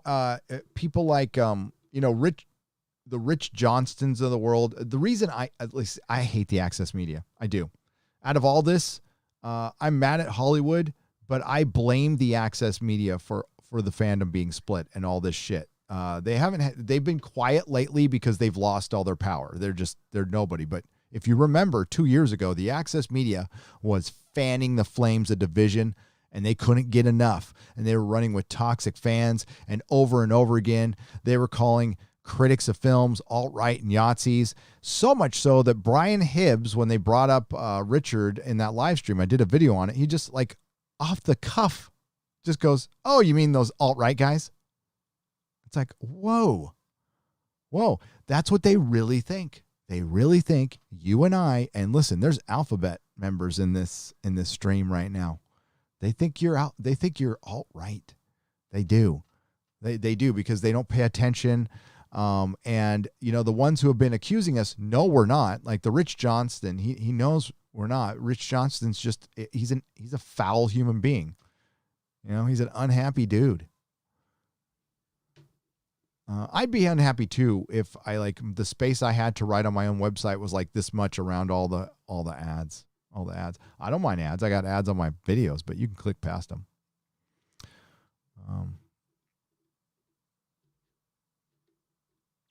Now, I did reach out to let me see what he said, because I had a lot of people. Okay, some people liked the RIP Doctor Who live stream. Some people didn't. I apologize for the quality, by the way. That's YouTube. Usually I didn't pay attention to the download, and I didn't realize it was the 360p one. So if you want to see a clearer one, go to nerdrotic.com tomorrow and you'll be able to see a clear one. So I got a bunch of feedback on the RIP Doctor Who live stream. Most of you loved it. Some people had some criticisms that were very good. I get criticisms all the time. There's criticisms for Kurt Metzger.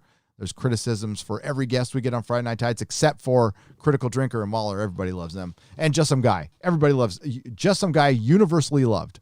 I get criticisms. It's fine. It's no big deal. But a lot of people did like that live stream too, and they want another one. So let me see what he said. Hang on.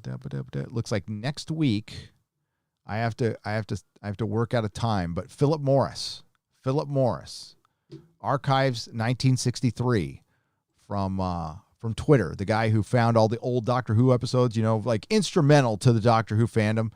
I'm going to do a one-on-one with him next week. Okay. I usually don't do those, but I want to do one with him. I didn't feel like he and I had enough time to talk, and I think he had a lot more to say. So he and I are going to sit down and do a big, long talk about Doctor Who. So join us. I'll let you know what time soon. I honestly don't care I already read that one. Jesus, Gary. Orville Nation, can't wait for your Lower Decks reviews, Gary. Should be funny. Orville Nation, thank you for the $5. I doubt they're going to be as funny as the show, though. I mean, the show is going to be hilarious, right?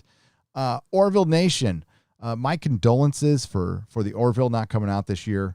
But believe me, brother, you are in for a treat.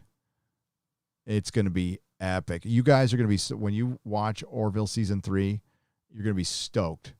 Not lying. I don't know about every episode in the season, but the first part of it, oh shit. If you liked Identity Part 1 and 2, just be ready, okay? Be excited, be ready. Seth is putting his heart and soul into this. Like it's the last television show he's ever going to produce. Now, that's of course not the case. He's a very young man, and he's got a whole awesome career ahead of him. But like he's putting everything into the Orville. This is like a passion project. So like look forward to it. I've visited the set twice. By the way, I'm not a shill. It's going to suck for me, but if the Orville like went woke, I would tell you. I would not tell you, because, you know, one of the producers on the show, we're friends. So what? I'll still be friends with him, but if the show goes woke, I'll go, I love you, but your show went woke. That's the way it's going to be. You know, I mean, I'm friends with Derek Robertson. I know about his politics on Twitter. I do. I don't agree with him, but I know Derek as a person. He's a good dude. So Had my back when nobody else would. I will check out the undiscovered comic. And Nick was just looking for an excuse to drop Cecil. Says a teen followed for $2 Canadian. Then why approach him? If you wanted to get rid of him, then be a fucking man and go, you know what? I'm rethinking this. I just don't like you as a person. I mean, that's more honest. Do you think Nick went to that much trouble? Like got people to, no, I mean, Nick, here's the deal. Even prior to Anna having her book, Dynamite saw how much money Ethan was making. So they worked with him with the Vampirella cover, which I bought. And they saw that the Comicsgate crowd got Vampirella to fucking chart. And what I mean by chart, it was in the top 5 of comic book sales. It was a Christopher Priest story, and they got Vampirella to chart. That was the first Dynamite book to chart probably since The Boys and probably ever. I don't think The Boys ever sold that good. It sold a lot of copies because of Comicsgate. And they noticed.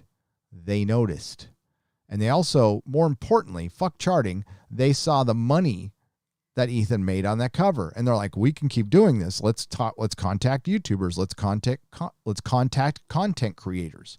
So I know they contacted more than me. I know for a fact. And it wasn't Nick directly.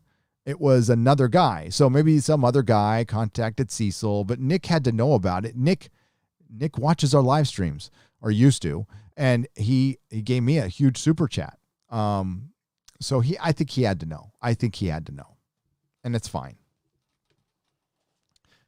I understand his position. I sympathize with the man, but he was still a coward. He made a cowardly decision. That would not be a decision. That's not a decision I would make. Listen, I had to make a lot of crazy decisions at my shop. I never sold out my employees or my principals, like ever. Yeah. I mean, it's a shitty position, but you would have made so much more money if you would have stayed here, because it wasn't all about Comicsgate, by the way. Anna's not Comicsgate. She made a bunch of money with her cover. Who knows how good mine would have done. I don't know if they would have agreed to the concept, by the way. I did not want Vampirella and Red Sonja, to be honest with you. That was not going to be my choice. I like both those characters. I have a ton of Red Sonja books. I have a ton of Vampirella magazines, but I was thinking The Boys. I wanted to do something with The Boys because I'm in a Boys comic, so I'm already in there. They can't bitch about that because I'm there.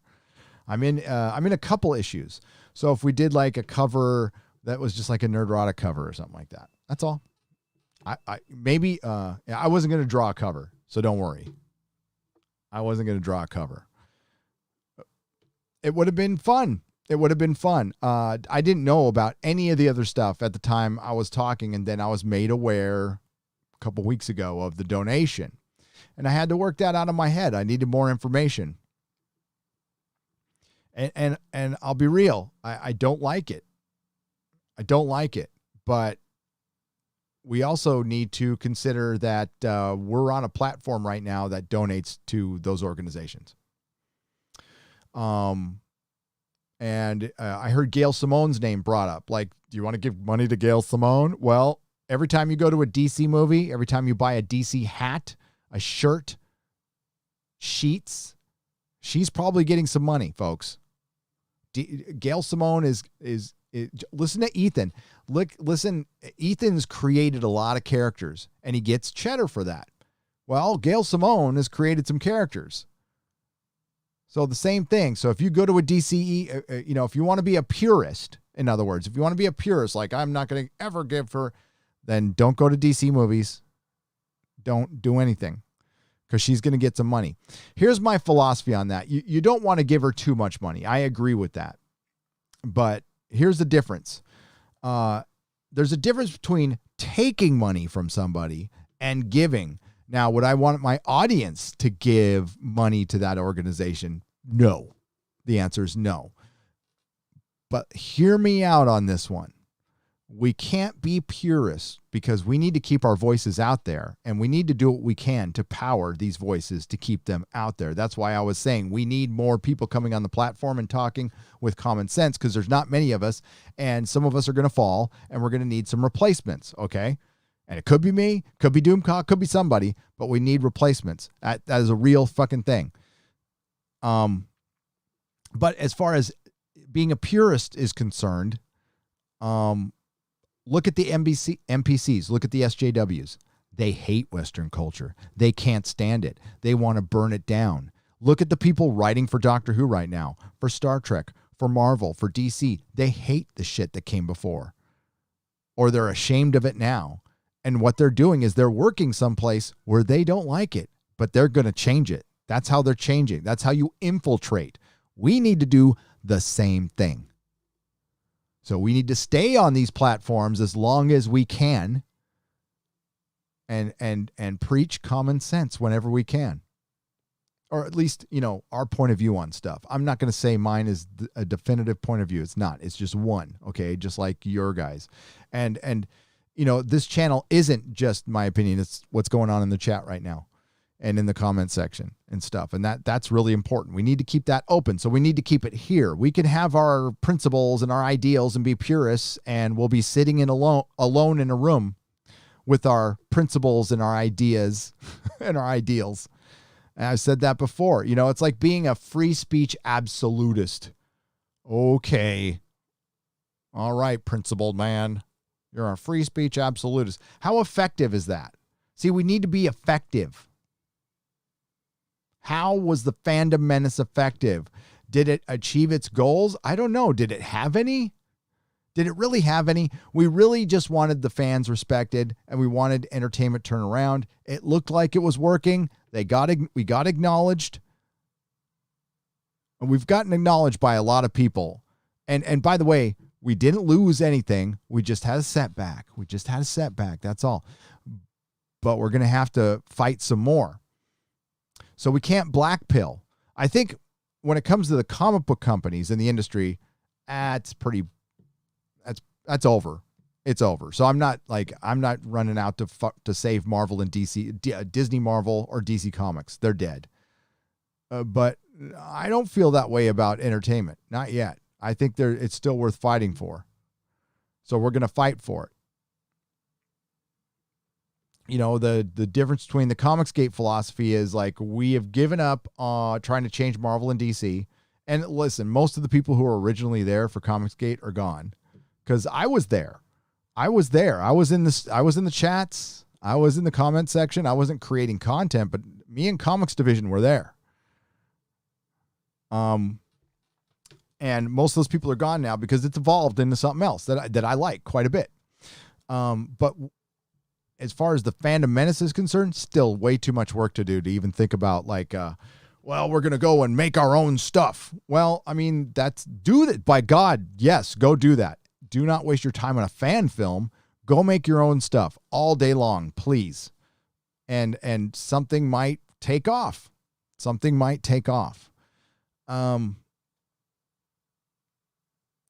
But you don't want that to distract from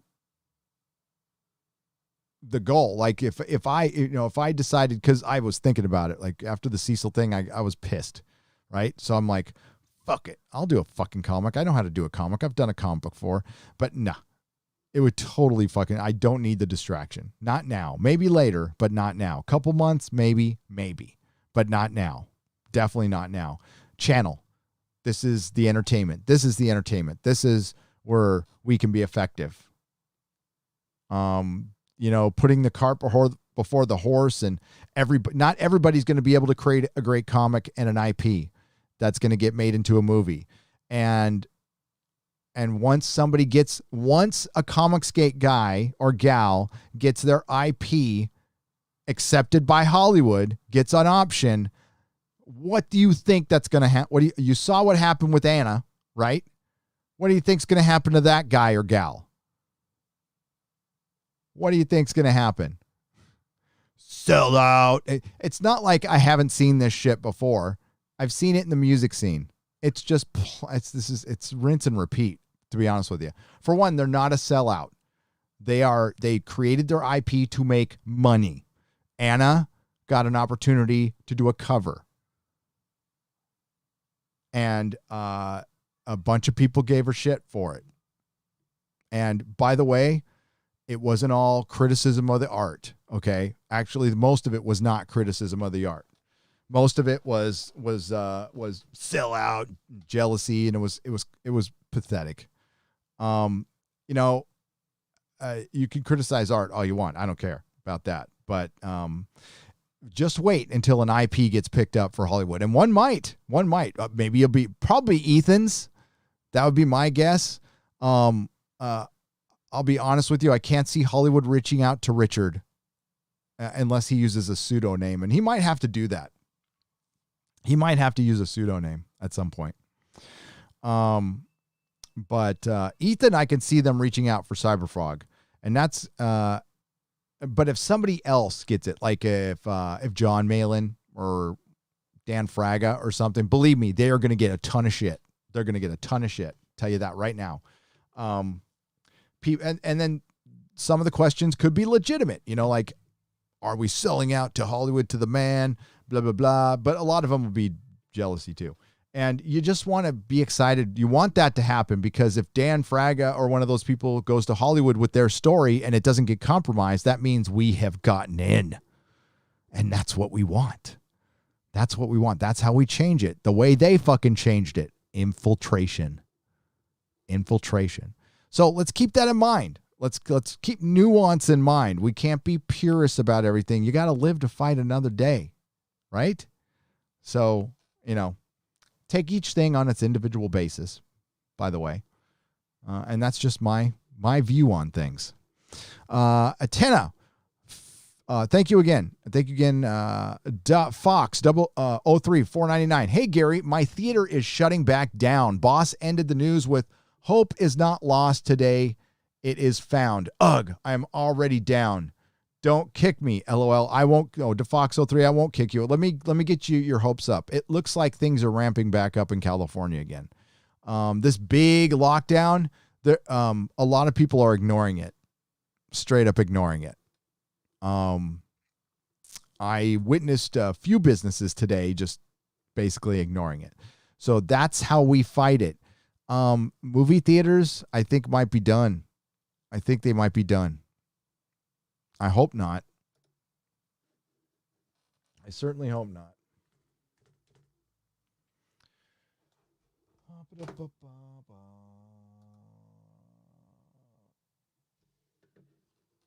Okay, so Reddit. Why did it say trending on Reddit? Graveyard Shift Volume 3. Or at least they're not banned on Reddit. That's good. Here's some Pete's money. Why, thank you, Eskimonophona, for $9.99. I have my Pete's right here. I'm going to have some right. Oh, I haven't had my vitamin B yet, so excuse me. Vitamin B. Good for energy when you're old.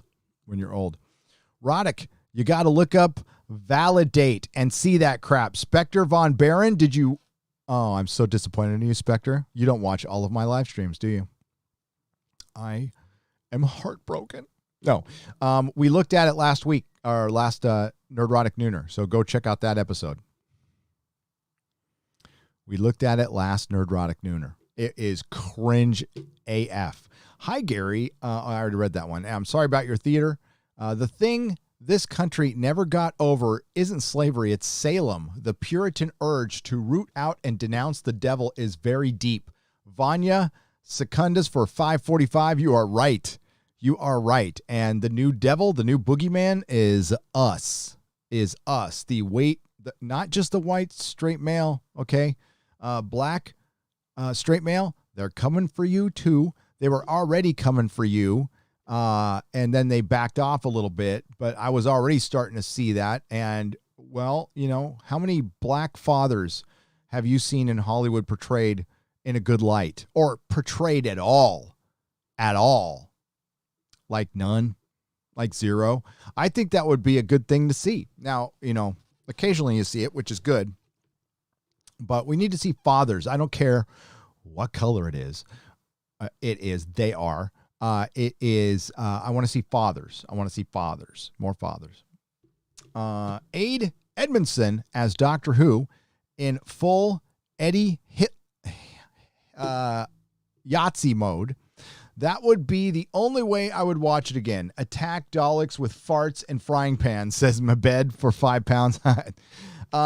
Yeah. And that's a good question. We all asked ourselves that, Mabed, when Series 12 was over. And I'm talking about as a Bolstrek, Starry-Eyed Girl. We said, are we going to even watch the next series again? Like, I don't know. The answer is I don't know.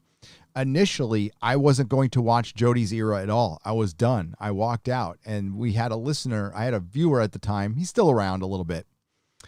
Named Jody. Is an old mod of mine. And he talked me into seeing the show. So it's his fault, because I wasn't going to see the show. I wasn't going to watch it. Ed Preeter. I read that one. How did I read that one? It must have skipped. Weird.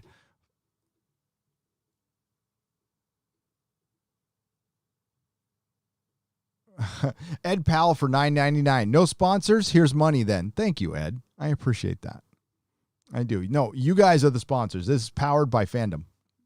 But I'm a fan too. All right. I'm not like above or anything shit like that.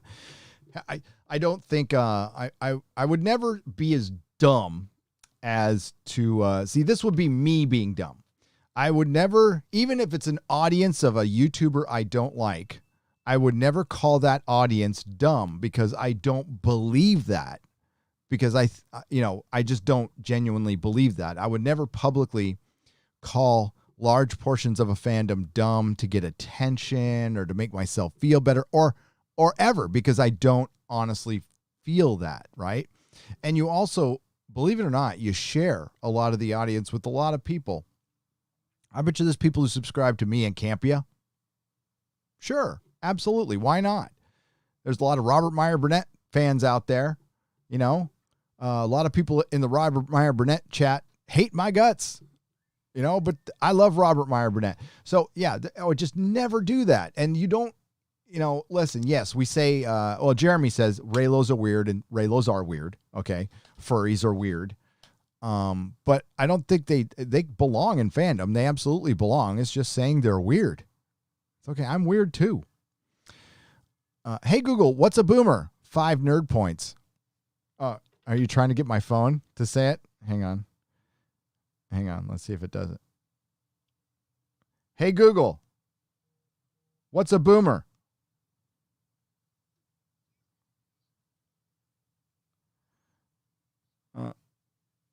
I'm sorry. My earbuds were hooked up. Repeat that. Hey Google, repeat that. And she just says, all right. You're such a good girl, Google. Talk dirty to me, Google. But it did put up a definition. Okay, we know, by the way, Fat Steven Seagal beat up Ryan Johnson. Thank you for the 2 Canadian pesos. Okay, we know what's bad with Doctor Who, Star Wars, and Picard. Now, what's good with what's coming? But what's good that's coming? Lucifer for £4.99. Death to Chibnall.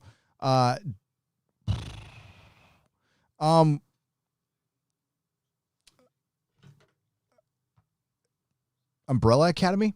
I mentioned that earlier. Umbrella Academy.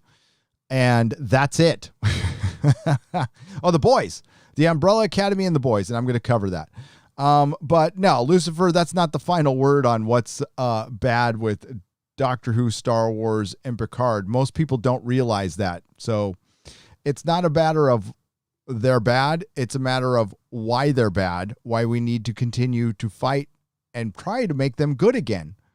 And that's also not very good YouTube to go, they're bad, we're never going to talk about them again. Okay. That's the hard time. That's a hard thing to explain when you're creating content, especially to newbies. And keep this in mind when you're, when you're going to come on, if you're a patron or something like that, or if I'm going to bring you off the street and you're going to come on. The art of conversation. The art of conversation. YouTube is not a place you go and say, what's a good example? Okay, my old co-host, Dennis, had the hardest time figuring this out. So I would try to start a conversation with him, and it's a conversation we've had before in real life, right? But I'm trying to start the conversation so we can have the conversation again for entertainment purposes, right? And it's not a rehearsed thing because you can get something new out of having a conversation again. And I'll bring up something and he'd always go, I know. And I'd have to say publicly, I'm like, dude, I know you know, but they might not know. So we're going to talk on the live stream and have a conversation so they can be part of it. And then they can add in their 2 cents and we get something new out of our conversation that we've had before. And I had to explain it to him over and over again. It made me want to bang my head against the wall because he kept on. He's like, I know, we just talked about that. I'm all, I know we just talked about it, dude, but we're also on a live stream. It's like, yeah.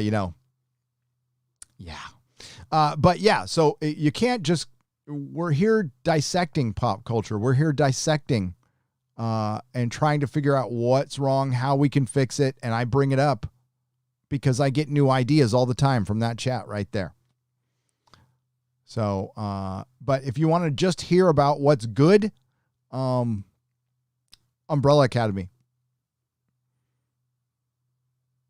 That's it. July 31st. Tune in. I'll do reviews of it. The Heb 24 for $4.99. Thanks for the great content, you guys, and gold mining shows are all I have for escapism these days. And gold, hey, there's tons of shows to gold mine though. That's the good thing. There's, you know what there always is? There's always shows out there that are better than what's coming out. The better shows have already happened. Quite frankly, the best movies have already been made. I mean, how's that for reality? The best movies that will ever be made have already been made. And you're still going to get good movies. And once in a blue moon, you're going to get something awesome. But how many classics have been reproduced in the last 10 years? Like freaking cinematic masterpiece classics. And no, I'm not talking about a performance by somebody sitting in a room and being sad for 2 hours. Not like no Dallas Buyers Club, which is a good movie, but it's not a cinematic classic. And I'm sure maybe somebody could come up with one or two. But shit, in the 80s, they were just churning them out all the time. It was crazy. So that might be the case. Now, television, if it gets out of being woke, I think we can get a lot. That's where the good stuff can happen because they can tell more of a story. We can get cinematic stories that are 10 hours long. That's the future if they get their shit together. But yeah, Gary, listening from the aquarium that is Australian. Get out safe. I will try. Yes, they closed down your state borders. That is some un-American shit. And if they did that here, I would disobey that order. Was just about to ask you about the boys from the dwarf. Love what you do. Why? Thank you. Chromatism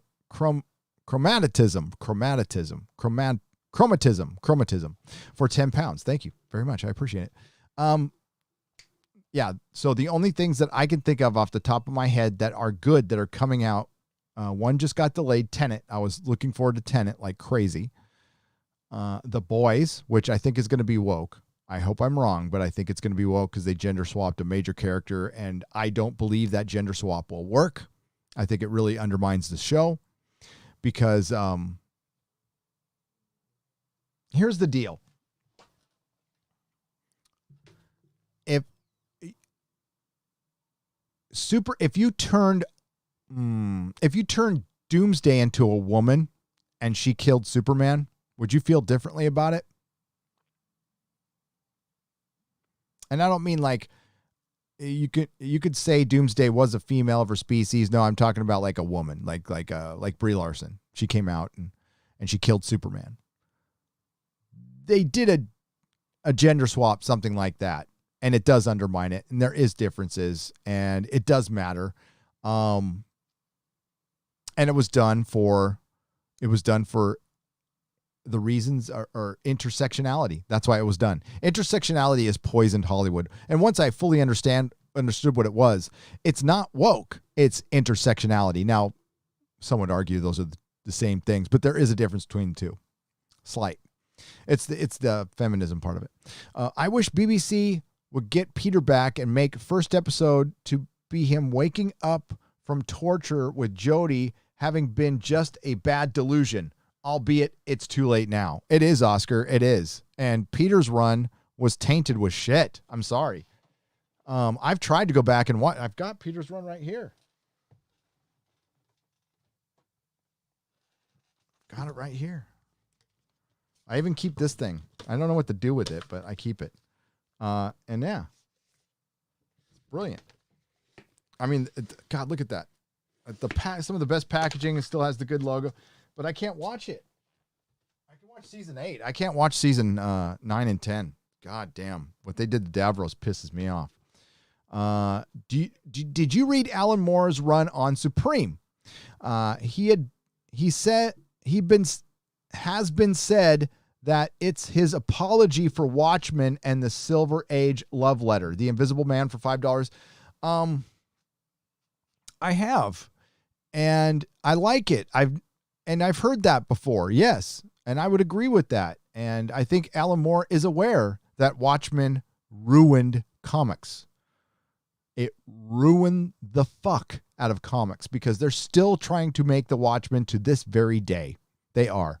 Just Some Guy has a brilliant video. It's about a year old about how the Watchmen ruined comic books. I cannot recommend it enough.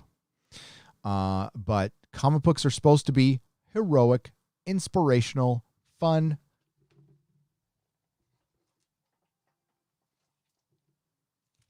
This is what a comic book's supposed to be. It's not supposed to be body positive women scissoring each other on a spaceship. There's a place for that. There's most certainly a place for that. I have no problem with anything existing, but it should not be the mainstream. You've let Portland take over the mainstream, and they hate shit like this. And I don't mean they aren't interested. No, it's hate.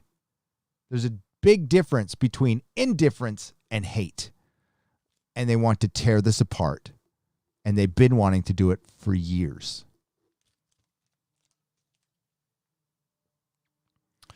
And they did it. They succeeded. Part of the reason is Comicsgate in the beginning turned into a shit show, and it broke off into a bunch of parts, and there was a bunch of infighting when they were actually making progress. It was the most fucking frustrating thing to watch, to be honest with you. I'll be honest with you. I wasn't involved, and I didn't want to get involved because I saw that drama and bullshit and jealousy and all this fucking shit going on. And a lot of that was going on before Ethan jumped on. So, I mean, like, there was shit going on before that.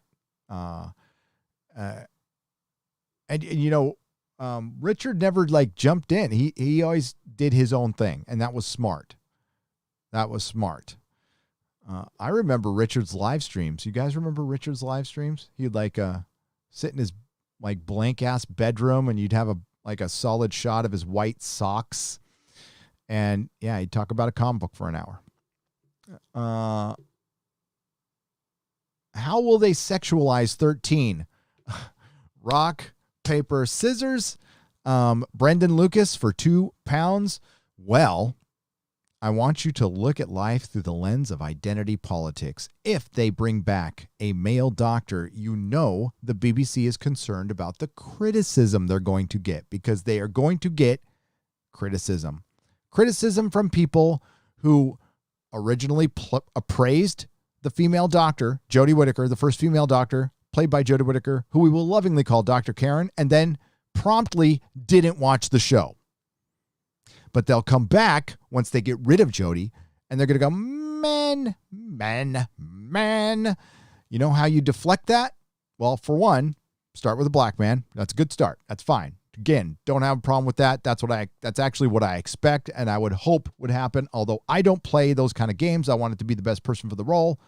But sure, I think it'd be great if they did that. Or Filipino or whatever. Moroccan, I don't care. Just as long as it's a bloke. But it's going to have to be an alphabet bloke. Now, Piers Vanger apparently has come out and said he's not hiring any white males for any leading roles. Young Ripa, who is a genius, talked about this the other day with all the limitations Hollywood has put on themselves when it comes to writing what they call marginalized characters and women. In other words, everybody except white men. They can't write them with any complexity anymore because they're afraid they're going to be called ists or phobes. So it turns out like white dudes are going to get the most work. They're all going to be cast as villains, but they're the only characters they're going to be written or cast with any complexity because you can write them with flaws. So they're going to be the worst people. And Ripa said, you know what? White dudes are going to end up benefiting from this. And he's right. He's right. Hollywood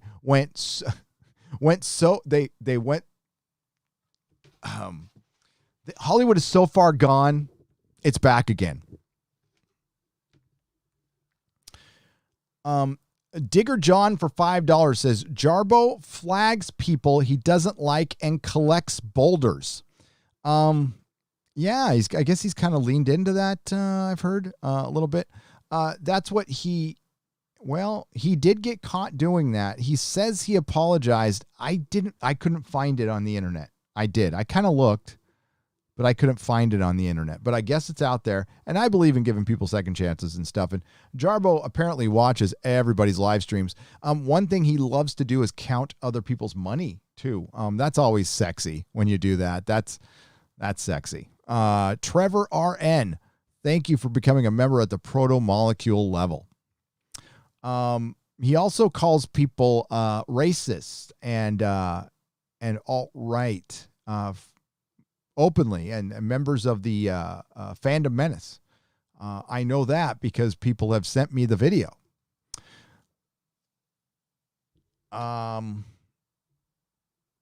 But the thing is, here's the deal. I haven't seen any evidence of that.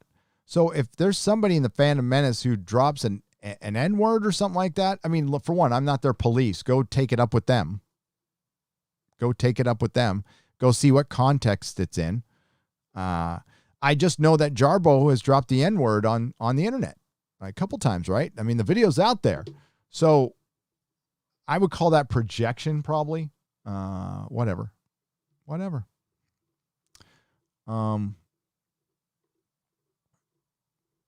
But listen, that's why, you know what? It's great to keep that in mind, because once this YouTube thing starts going to my head, I just go, oh yeah, Jarbo got 160,000 subscribers on this platform. So once I start thinking I'm a big fucking deal, I just remember that. But it's okay.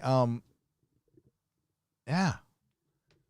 But he's not really a content creator anymore, right? I mean, he's a Uber driver.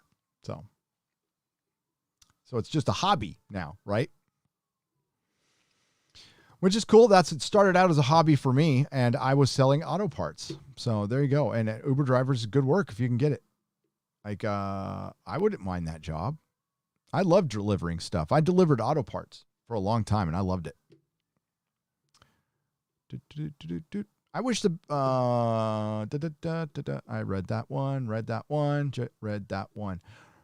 Reveal Arvida for Australian $5. The Facebook page, the Star Wars Hub, is a shill page, constantly attacking the Fandom Menace.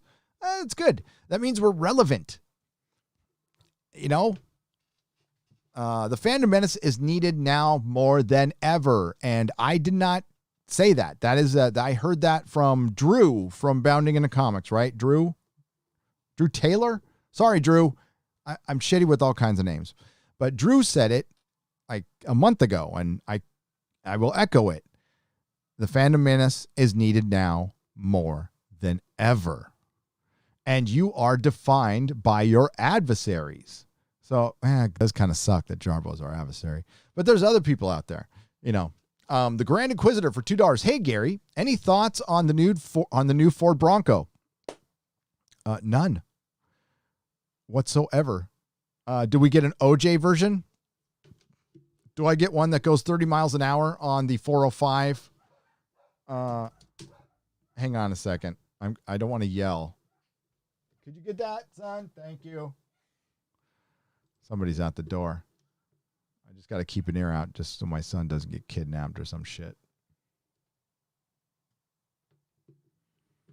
He's a good boy. He is a good lad, that one. I don't know how I raised such a nice kid. I'm not that nice. Mrs. Nerdrotic's not that nice, but we have like a sweet, sweet kid. He's a good boy. Where was I? Well, I was looking something up, right? I was looking up, the new Ford Bronco. Well, that's a random question. Is that some code for something? Oh, it looks pretty good. Oh, yeah, that's dope, dude. Oh. And it's sold out. It's sold out again. Oh, shit, yeah, that's a fucking badass car. I didn't even look at it. Here, I'll show it to you. So I have an FJ Cruiser. So I don't drive cars. I don't drive like little cars like Jeremy does. I drive like fucking trucks and shit, I don't know, because I'm a dude. Let me show you. This is fucking, yeah, I haven't even, I'm on the waiting list for the Tesla truck. I am. I'm probably not going to buy it. It's fucking ridiculously expensive. But if we did go to this is dope. I gotta admit that I like that quite a bit. But there's a waiting list. And I can't afford, dude, I'm moving. I can't afford. I love my FJ Cruiser, though. I love my FJ Cruiser. Plus, Toyotas are better than Fords. Sorry, they are. They're made better. I know that might sound bad to a lot of people, but I worked for Honda and Toyota for years and years. And the FJ Cruiser was made in Japan. It's one of the few cars that the Priuses are, but it's the last mechanical, petrol engine gas car that Japan made for America. And they don't anymore, by the way. They stopped making FJ Cruisers because they were too expensive and people weren't buying them. But they are good cars, dude. Good trucks. I was just driving in it today, and I love it. But that's cool. I like it. I would definitely pick that second if I had to get a new car, which I don't buy cars new, by the way. That's dumb. It's dumb to buy cars new. It's flat out a waste of money. Go outside, go pee on your money, and then set it on fire. That's like buying a new car.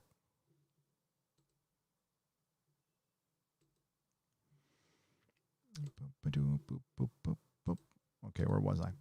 That's pretty. Thanks for the Grand Inquisitor. Thanks for showing that to me. That was badass. I liked it.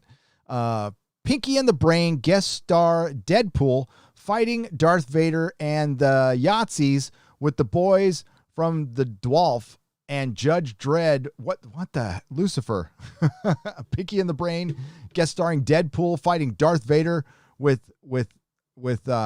Germans. Yes. That sounds awesome. What's your opinion on Castlevania Season 3? I was not a fan.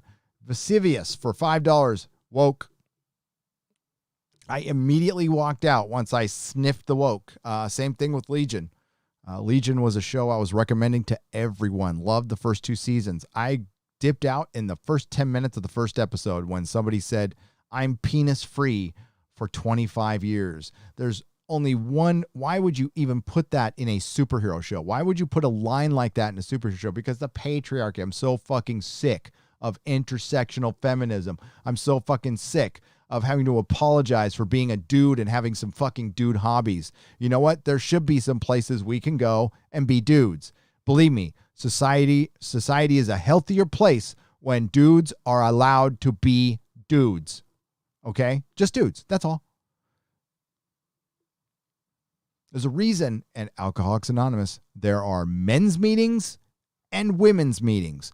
But guess what? Some of this intersectional shit is starting to evade my recovery and fuck that up. And for years, everybody's been fine with that. Now, if you identify or whatever and you want to go to nobody's going to stop you. Nobody's going to stop you. So if you identify as a man and you were born a woman, you can go to the men's meeting. Nobody's going to kick you out. But they're starting to fuck with it. There's no such thing as an alt-right, and I doubt there ever was. It's a catch-all boogeyman for both sides now, says JWT for 6577 $5. You are correct. You are correct. Find me this alt-right. You mean it was the dudes with the torches in South Carolina? I doubt all of them were. And if it was just a percentage, we're talking about nobody. Nobody. That's what we're talking about. You know what? There's probably more transgender people in this country than there is alt-right. As a matter of fact, I know there is. And there's not many transgender people in this country. Crow T Robot from the Satellite of Love. Satellite of Love. I like both versions of that song, by the way. Okay. I may be all right or uptight, but I'm not alt-right. You're my favorite YouTuber, Gary. I like that. I like that. And I love you. I love you all. Fenrir Howls for $5. If this works, I will be stoked. It worked. Are you stoked? Edward Priester, thank you for the $1.11. Hail, brother. Hail, brother. Diego Flores for $32.90. Have you thought about searching up and coming channels that you can guide and find successor allies in case you do fall but remain in the background supporting? I do that, Diego. I watch a ton of YouTube. And I said it the last live stream, and I don't think Stephen Walton heard, but I guarantee you, I've heard a couple of YouTubers out there going, and this wasn't Stephen Walton, by the way, so I don't want to associate him with this statement. I'm not going to name the YouTuber who made this statement, but this YouTuber was saying that the big guys have forgotten about the little guys. The big guys have forgotten about the little guys. They're not bringing the little guys up enough. And my response is, we don't have to. But I'm happy to. I do it all the time. I can shout you out. We can get you to 1,000 subs, but you got to keep them there. This YouTuber, we have shouted out many times. And then the YouTuber drives away his crowd. I can't do anything about that. I'm sorry. I'm not sorry, actually. But this YouTuber was saying we need to shout people out. The thing is, that YouTuber doesn't realize that I probably watch his live streams and videos more than he watches mine. I watch everybody. Because I like to know what's going on. Plus, you guys are my entertainment. I'm not shitting when I say that. So I was watching the author Stephen Walton's live stream yesterday. I was in the Wins a Winner live stream yesterday. I was listening to the only live stream before mine today was Midnight's Edge Radio. So I was listening to that. I was listening to the High Council yesterday while I was doing some work. The only time I'm not listening is when I'm reviewing a TV show or working on a video myself. My friend Comics Division does a live stream on Thursday. I watch that. I just, I'm always doing something, so I can't participate. So, yes, Diego, I support them by subscribing to their channels and watching their videos. That is my support. I also shout when I see something interesting. I try to associate that person's quote. I don't, because I don't want to steal anything. But like Drew Taylor, said the fandom menace is needed more now than ever. That's me shouting him out right now, crediting his comment. So yeah, I'm out there. It's not my job to cultivate it though, and I don't have the time to do it. But I will shout people out, get them on Friday Night Tights, do what I can, and if you like them, and if there's somebody you really like that you think I should talk to on Friday Night Tights, man, please let me know. Let me know. I don't catch everything. Nikki really effed up. He sacrificed thousands of dollars in potential future revenue from Anna, you, Cecil, EVS, etc., all for Twitter validation. Yep. Kind of dumb. Kind of fucking dumb. Fatal J, what's up? Speaking of up-and-coming YouTubers, Fatal J, what's up? For $5. Hail. And he's got a comic book. He's got a comic book that's called... I want to get the name right, Fatal. I'm like horrible. I did a lot of drugs in the 80s, buddy. Okay. So please forgive me. Oh, God. Kurt Metzger. I was supposed to get back to you. I will get back to you. Where'd it go? I've got so many messages. There it is, right there. Ninja Blast. Ninja Blast on Indiegogo. I'm going to show you a picture right now.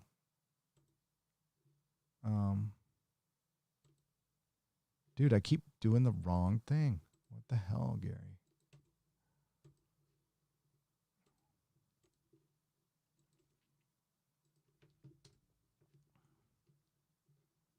Shit.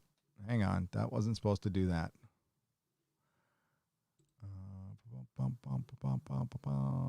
Hang on. Let me get the picture up again. Stupid picture. There it is.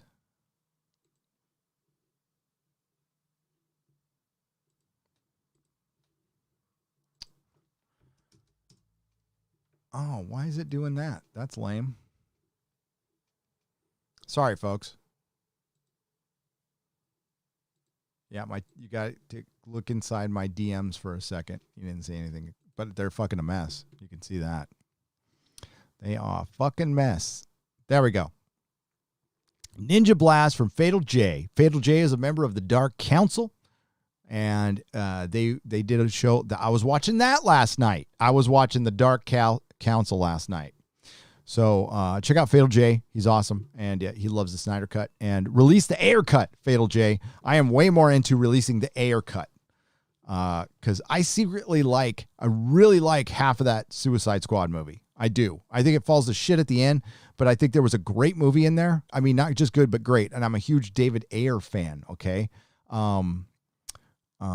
Bright is, I seriously love that movie. The Netflix original with Will Smith. And you know, it's like Training Day meets Lord of the Rings. Fucking love that movie. I know it's not the greatest thing ever. I understand that, but I still love it. I still love it. Thank you, Fatal J. What's up, Cecil? I see you, buddy.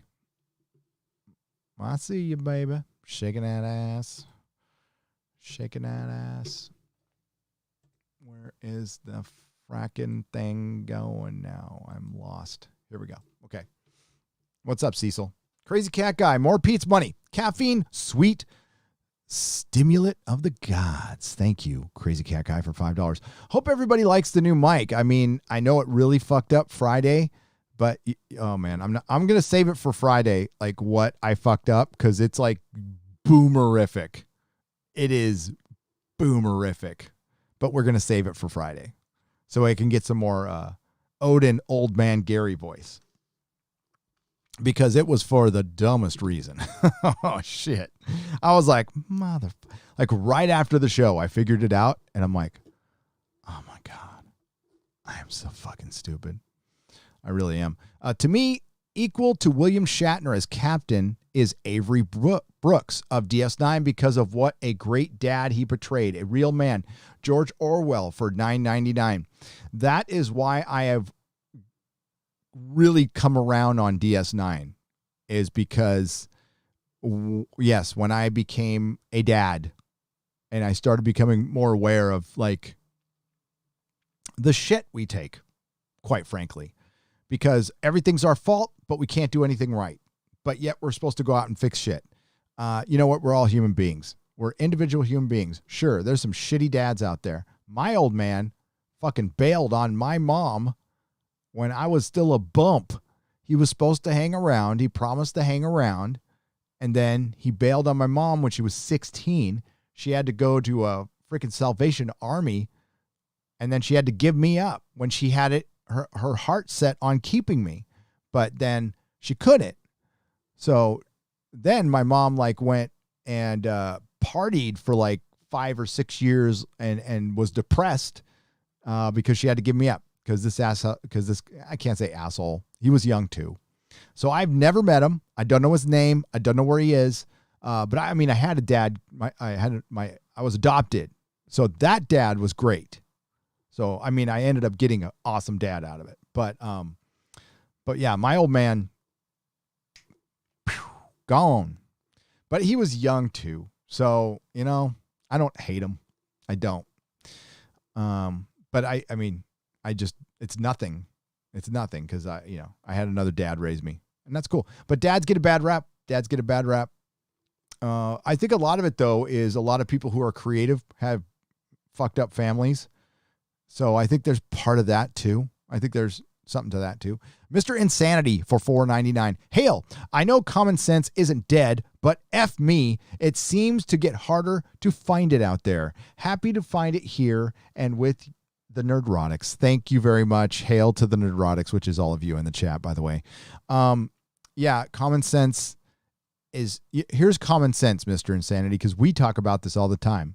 The beer bug is real. It's not fake. It's not a hoax.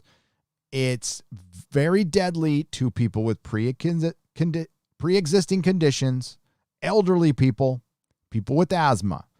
That is dangerous for people like that. Everybody else, not so dangerous. Not so dangerous. We can get the economy going. We should open everything up sensibly. Okay? We should not be, I don't know, packing people into the streets to protest, jumping, like crawling all over each other. That's not a good idea. Now, if you want a peaceful protest, practicing your social distancing, if you want to protest a bad cop or the right to go to work, I am absolutely for it. That's common sense. That's common sense. If you want to protest your rights or your rights being taken away or your fellow citizen's life being taken away and his rights, obviously, please do. We need you to do that. We need you to do that. We don't need people burning shit down and destroying businesses and peaceful protesters protecting them. We don't need that on either side. On either side. See, this is like normal basic shit that if I said that 4 weeks ago on Twitter, I would fucking trigger the shit out of some people. It still would happen a little bit now, but like 4 weeks ago, you couldn't say shit on Twitter. You go, hey, look up at the sky. Racist. Like it was fucking stupid. Mr. Fish trends for 100 Australian dollars. Jesus Christie. This town needs an enema. Goddamn. Mr. Fish trends. Thank you very much. That is very generous. Hail, my friend. I am sorry you're in Australia. Goddamn. Yeah, we have a lot of Aussies who subscribe here. And remember, Mr. Fish, we love you down there. And we're sorry. I know you guys have your borders between your states locked down. That's some scary shit. If they did that here, I would get in my car and drive across state. That would be the first thing a lot of Americans would do. And I think all Australians should do that. If they try to close down the borders between motherfucking states, it better be the zombie apocalypse, and I'd still have a problem with it. And by the way, this is not the zombie apocalypse. This isn't the Spanish flu. It is worse than the flu. The beer bug is slightly worse than the flu. It is. I mean, I don't want to catch it, but if I do, I don't know. I heard my boy Ryan say this, and I'm almost with him. It's like I almost want to get it just to get it fucking over with. Maybe I had it already. I don't know. Wilhelm Morrow for $5. If your right shoulder cuff area is still hurting, which it is, get trigger point therapy. It will hurt, but your shoulder will feel better in a couple of days. I don't mind the pain. I'm already in pain. I didn't want to bitch about it to you guys though. But yeah, I'll look at that. I'll look into it. Yeah, my right arm is useless right now. John Malin's first day, new Indiegogo, $59,000. Drake is 6 for $2. Let's go look at it. Let's go look at John Malin's Indiegogo. And that was Graveyard Shift, right?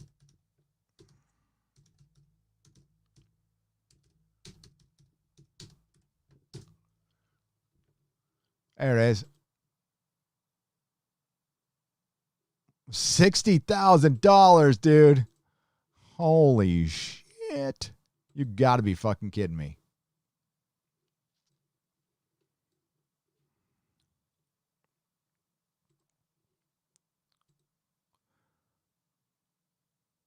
$60,000. It's its first day.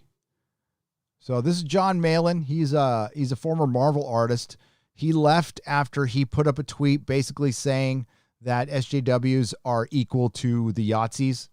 I agree with that, by the way. I completely agree with that. But they, I mean, it was probably more to it than that. He probably hated fucking working there too. I don't know the entire story, but I remember that.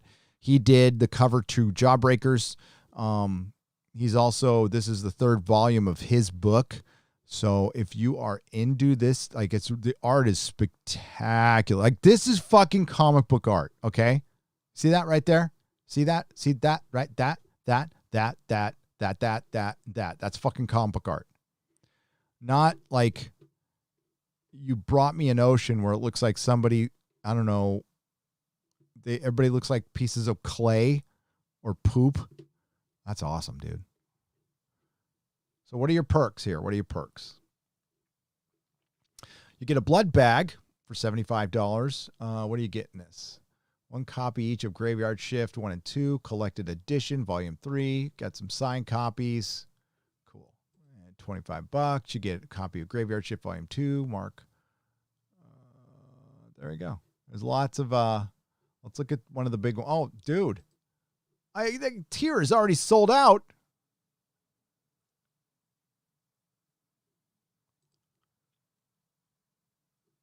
How could a tier be sold out? How long is this thing? As this thing can be the first day. Oh shit, it's gone in one day.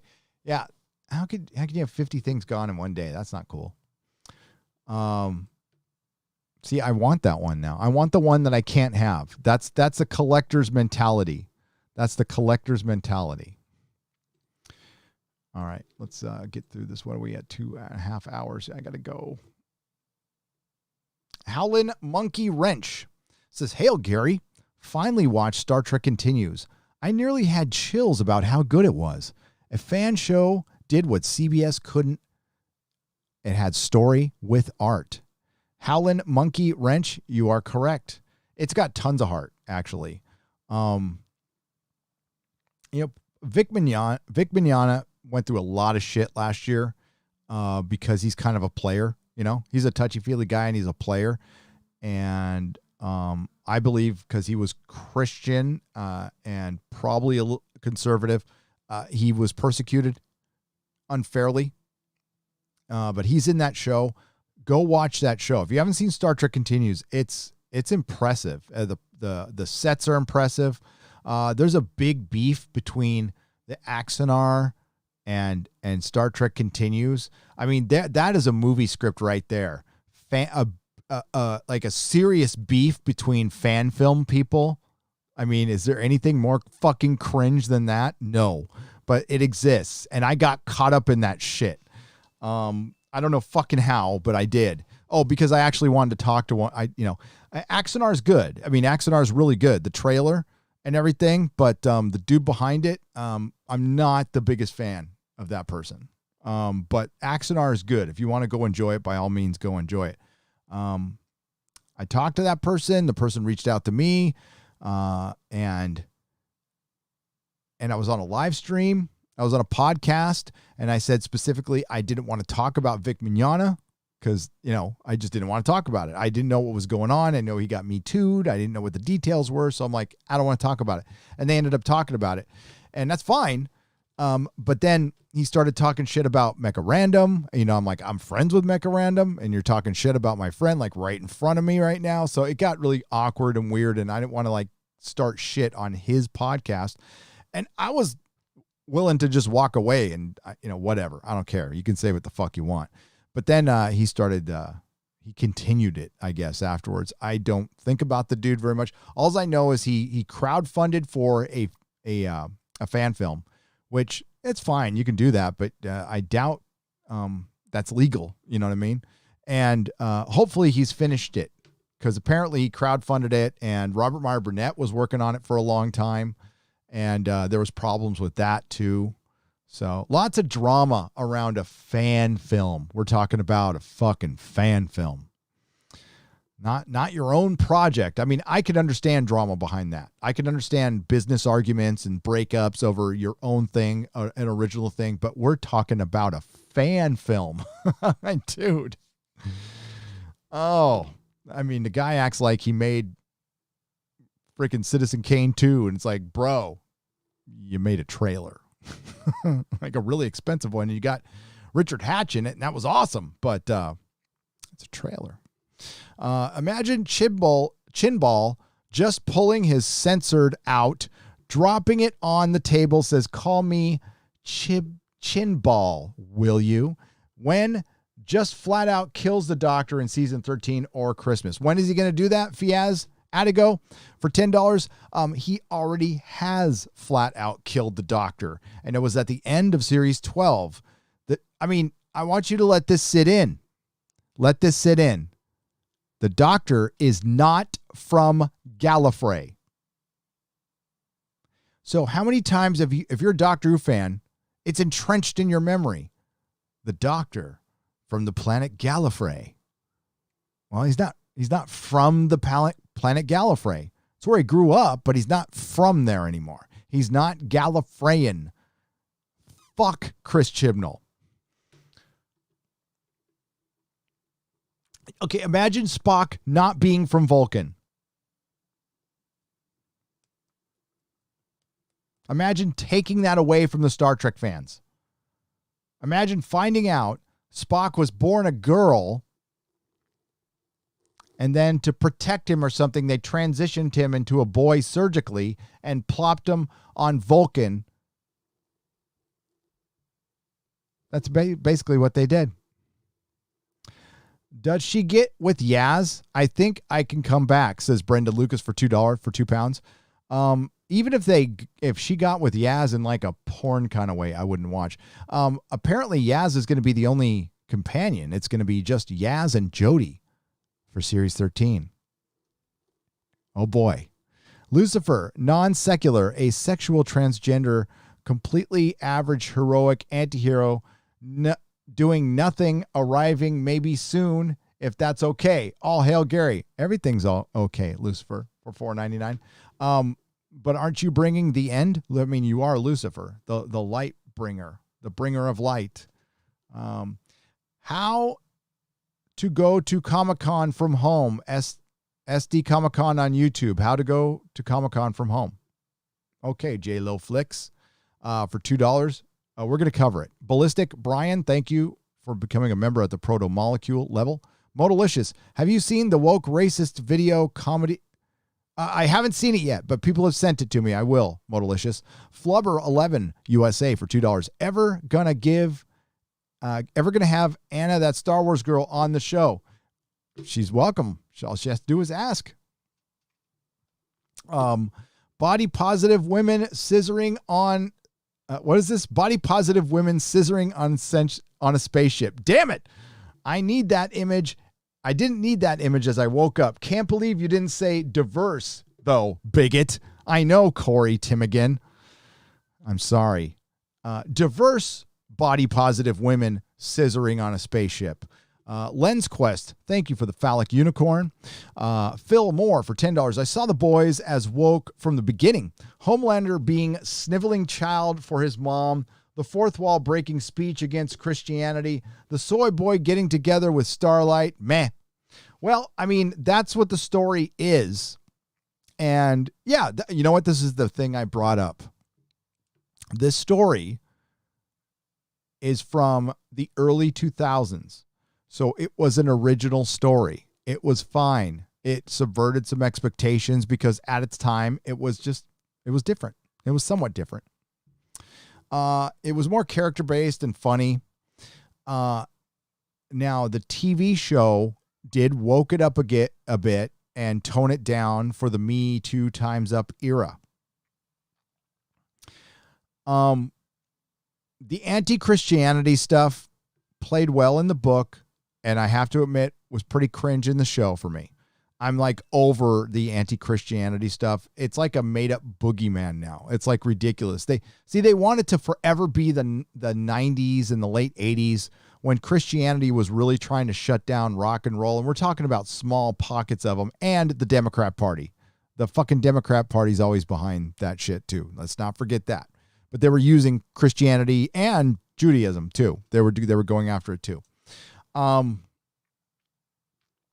But it's fucking so tired now. Like, so tired going after Christians. When was the last time you heard the Christians causing any kind of fucking problem? Like, anywhere. I mean, there's those wackadoodles that protest at funerals and shit. West Baptists, is that what they're called? Yeah. That's a cult. That's crazy. Never, ever. Not in the last 10 years. They haven't been a problem. Nobody's got a problem with them. But Hollywood's got a problem with it. Hollywood's acting like there's still Christians. I mean, like it's the fucking 15th century. I mean, it's not. The solution for Doctor Who and all modern TV is to not publish ratings and just assert the show as a hit, as in the old Soviet Russian days. Well, that's what the CBS does, Brian P. All right, I got caught up. Mr. Tickle Trunk for 10 Canadian dollars. Blake 7 was pulled down off YouTube today after being available for free for 11 years. Started watching it last week, was almost done with season 2. Thank you, Gary, for introducing me, though. Looking online. Why did they pull it down? Yeah, you know what? Somebody, if you put a shout out, Mr. Tickle Trunk, somebody in this fine group of people will direct you and help you find some Blake 7. Because that's what we do. That's what we do. Dan C. Gary, you're awesome. God bless. Dan C., you're awesome. No, you guys are awesome. I'm okay.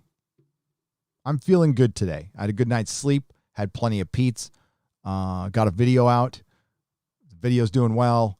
I got to warn you about my video tomorrow. What do you think of Nerdrotic, iGrit, Death Dealer, etc.? Opinion for 2 Canadian pesos. I like Death Dealer.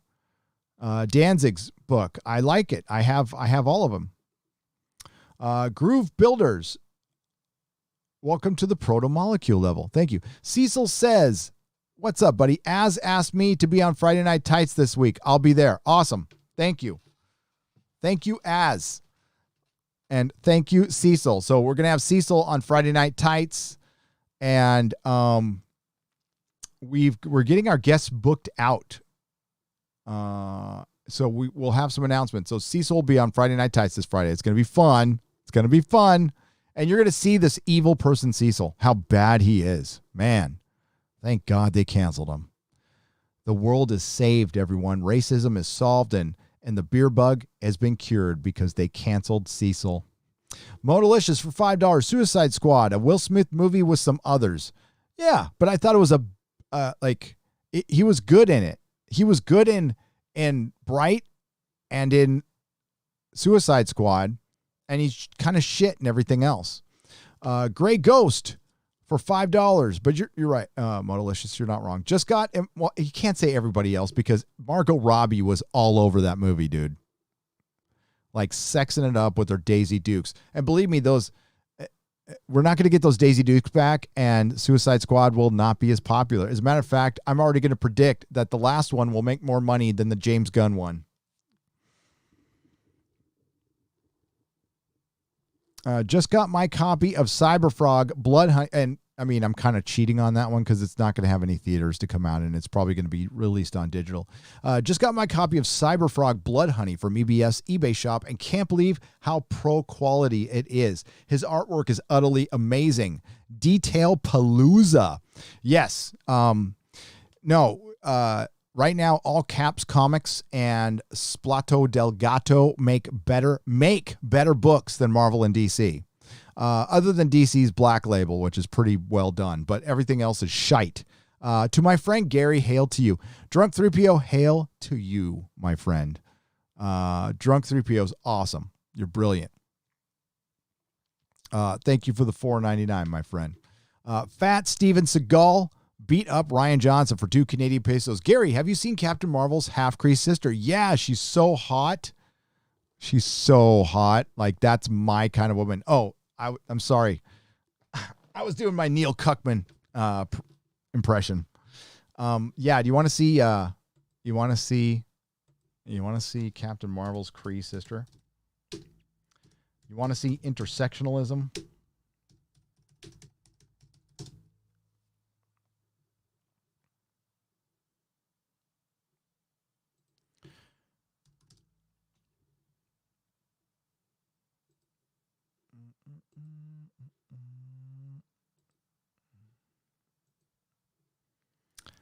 Oh yeah. That's good looking right there. Oh, now that's what I call a woman. Oh, that's what I call a woman. Yep. That's what She-Hulk is going to look like, by the way, in the Disney Plus series. I don't think the She-Hulk series will ever happen because they're gonna have to make her like this, but they know that if they make her hot, everybody will watch it. But if they make her like this, nobody will watch it. But all the ninny muggins in fucking Hollywood will make them do this shit. I'm pointing to the screen, although you can't see what I'm pointing at. But I was told on EFAP, by the way, that if we point all the time, that it makes our point better. So that's why I'm pointing. But look at this. I mean, this is... No, that's not better. I was going to say, this is kind of better. No. I mean, the art's a little better. There you go. Hi. I'm Captain Marvel's sister. Oh, fuck that cat, too. It's a CBR exclusive. Yay! Remember CBR, the shit site that tried to cancel Captain America? Yeah, fuck CBR.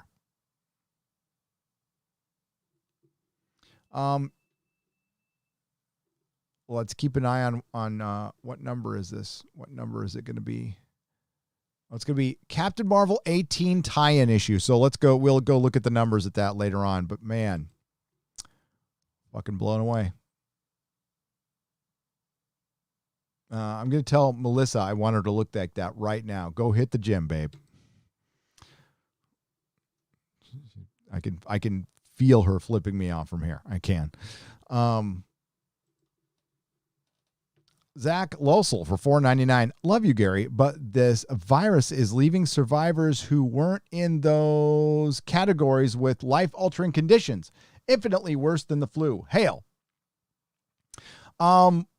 Some, not all, and I haven't seen a ton of evidence of that. That's something I've heard, but I have not seen. And I'm gonna Zach, love you, man. Where is the evidence of that? I've heard this from a couple people, but we don't know if they had a pre-existing condition before that either. Here's my problem with the entire thing. Because it got politicized, because scientists and doctors are partisan, I don't know what to believe. So I just believe what I see in my surroundings. And I have heard that. And that might be some cases, but guess what? The regular flu can alter certain people permanently as well. You want to know how I know? Because it did it to me. Yeah. So when I was in prison, I got an influenza, like bad, like really fucking bad. I lost, I'll break out the pictures someday. I lost 80 pounds. I almost died. And I'm not even going to tell you what happened to my body. And my body has not recovered completely from it. And this happened to me when I was in my 20s. And that was just the flu. It was just a really bad one on me in particular. There's something that I had or whatever that it went through the place like a normal flu, but it hit me really fucking hard. They thought I don't want to get too far into it. They thought I had AIDS, dude. They thought I had fucking AIDS. I mean, they were kind of hack doctors because they're prison doctors. But yeah, that's a story for another day. But I lost 80 fucking pounds, almost died in prison. So yeah, regular flus can do that too. It didn't do it to me, but it can yeah, you know, I've heard all of that stuff. But the fact remains that for the vast majority of people, Zach, you're going to be fine. You're going to be fine. There's a lot of fear porn out there. Survival rates in the 90s, the high 90%. Okay. We need to get the economy going. Or we're going to have World War III. I mean, would you rather have World War III? I wouldn't rather have World War III. Smatter Effect for $4.99. Hey, I just became a member and I want to encourage everyone out there that listens to Gary regularly to join along. Oh, thanks, and support the cause. Thank you, Smatter Effect. I appreciate that. You can hit the join button. You can hit the join if you like. There's 3 levels, and on the higher levels, you can have a conversation. You know, we actually talk about the beer bug. Mr. Insanity works in the medical field, so he'll bring the knowledge. I mean, he's taught me stuff that I didn't freaking know. And I've talked to people who've worked on all sides of it.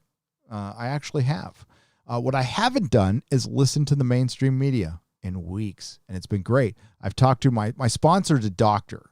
My sponsor's a physician, and he still doesn't know as much as other people would know, because we still don't know shit about this thing. We don't know shit, but what we do know is you're most likely going to survive. So we need to get working again. We do need to be practice. Fucking wear your mask, I guess. You know, I'm not a mask Yahtzee. I don't like the state telling me to do shit, to be honest with you. I'd rather have the state ask me to wear the mask. And I think you would get more people wearing masks if they ask. If you start telling people to do it, there's going to be people like me who go, fuck you. And that's not good. So it's better to just ask, because I think more people would wear it. You're never going to get everybody to wear it. Nice try, but you're never going to get it. It's just not going to happen. You're never going to get it. Never going to get it. So that's it. But yeah, that permanent damage thing, I've heard it, and I'm going to be honest with you. I haven't seen any evidence of that, but I could be wrong. And I don't mean like I knew a guy who said he's sterile now. It's like, have we seen evidence? And I don't mean a 3-word article on CNBC either. That's the last thing I'll fucking believe. Remember, they were using emergency room footage from another country to try to tell us that our emergency rooms were full. CBS got busted doing that shit. And they're like, oopsie, it's an accident. No, it's not a fucking accident. They did it on purpose. I don't know what's behind it. I don't know what's behind trying to. Oh, I know what's behind. You keep everybody scared, and you can charge higher commercial rates because more people are watching. Yeah, that's it. Hail, Gary. I can't wait to see how bad the Doctor Who special will be. Well, let me tell you, Nicholas Horton, and you're the one who told me, it's going to end in a cliffhanger. And how fucked up is that going to be? Well, I mean, who cares? The ratings will probably be okay because I don't think they will. I don't think they will. Have you noticed, Nicholas Horton, that people are still really mad about Doctor Who? They're still really, really, really mad about Doctor Who, and we are months out. So it is officially the Last Jedi of Doctor Who. If it survived the pandemic, like people are like losing their jobs and they're oh yeah, and fuck Doctor Who. It's like crazy. Culture Casino, thank you for the phallic unicorn. I appreciate you. Hello, Gary. Yahoo just ruined one form of my entertainment. They fully disabled the comment section. So we are fully dependent on you now. Yahoo News? Fernando Pena, Yahoo News got rid of their comment section? You know, my wife knows the former CEO. Maybe I can ask her what's up.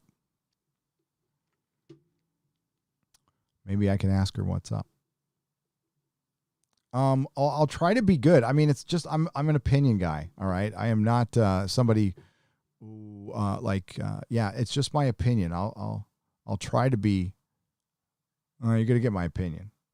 I'll try to be. Well, I was gonna say I'm gonna be fair. I'll do the best I can. That's all I can do. But I'm not a news agency. I'm not. So take my opinions as opinions. That's it, not facts. I'd rather see Jar Jar Binks do a striptease. Fat Steven Seagal beat up Ryan Johnson for $2 Canadian. Dude, that's your go-to, Fat Steven Seagal. Don't play coy with me. I'd rather see Jar Jar Binks. No, that's what you want to see. So, but it's okay. I don't judge, man. I don't judge. Hey, Gary, love the channel and your content. You give me an escape and enjoyment in this insane world. Keep up the great work. And I joined the channel a few days ago and can't wait for more content, man. Wow, Kenny Jones, thank you so much. I appreciate all of you guys so much. And the beauty is we don't have to agree on everything. We don't. It's okay. You can disagree with me, think I'm completely fucking wrong, and I can think you're wrong, but I'm not going to think you're a dick. It's fine. And I am wrong a lot, a lot. Will Gentry says it all right here. And this I think is the Doctor Who community right there. By the way, hail Will Gentry. Thank you for the £5. Love you. Love you, Will. Mad about Doctor Who. I'm still fucking fuming. So the Doctor Who fandom is fucking fuming, and it's united now more than it was a year ago, because a lot of the people who were hanging on, I mean, fucking what culture, for Christ's sake, has come around and realized it's gone to shit? Even in that article, at least the guy was trying to, in a very coy way, figure out what was wrong. He tried to blame it on the fans again. It's like, why do fans hate the Jodie Whittaker? Well, she sucks at her role, but fans hate what they've done to the show, how she disrespected the fans, how she disrespected the show itself. That's going full retard. It's going full retard when you go and disrespect your predecessors who have been around for 50 fucking years. 50 fucking years. Remember that time John Pertwee disrespected the entire fandom? Oh, I don't either. He did say, "Show me your tits." Remember Ray Fluke from Bleeding Cool? Don't forget Ray Fluke from Bleeding Cool. That's the asshole who tried to cancel John Pertwee after, of course, decades after he died. He wrote an article because John Pertwee said, "Show me your tits," 40 years ago, and tried to get the man canceled. Ray Fluke is a male feminist, meaning, ladies, stay the fuck away from that guy if you know what's good for you. Chew, thank you for the phallic unicorn. I appreciate that. Zach Lossell for $4.99. No, you're totally right. The vast majority will be fine. I'm saying there's a lot to consider beyond the numbers against both arguments. Hail, number 2. Exactly. And, yeah, I want there to be football games and concerts and stuff. And I think we start with outdoor arenas in the heat. So like Coachella, I think might be fine, but I don't know. I don't know if that helps or not. I don't fucking know. I do know the numbers spiked because we were doing more tests and because a bunch of people were crawling all over each other, rioting and looting. So I think both of those things factored into higher numbers and higher cases. And then all of a sudden they stopped talking about deaths. By the way, 51 in San Francisco. Last time I checked, which was 2 days ago, 51 is a city that's got 1 million people in it. 51. Shut down an economy.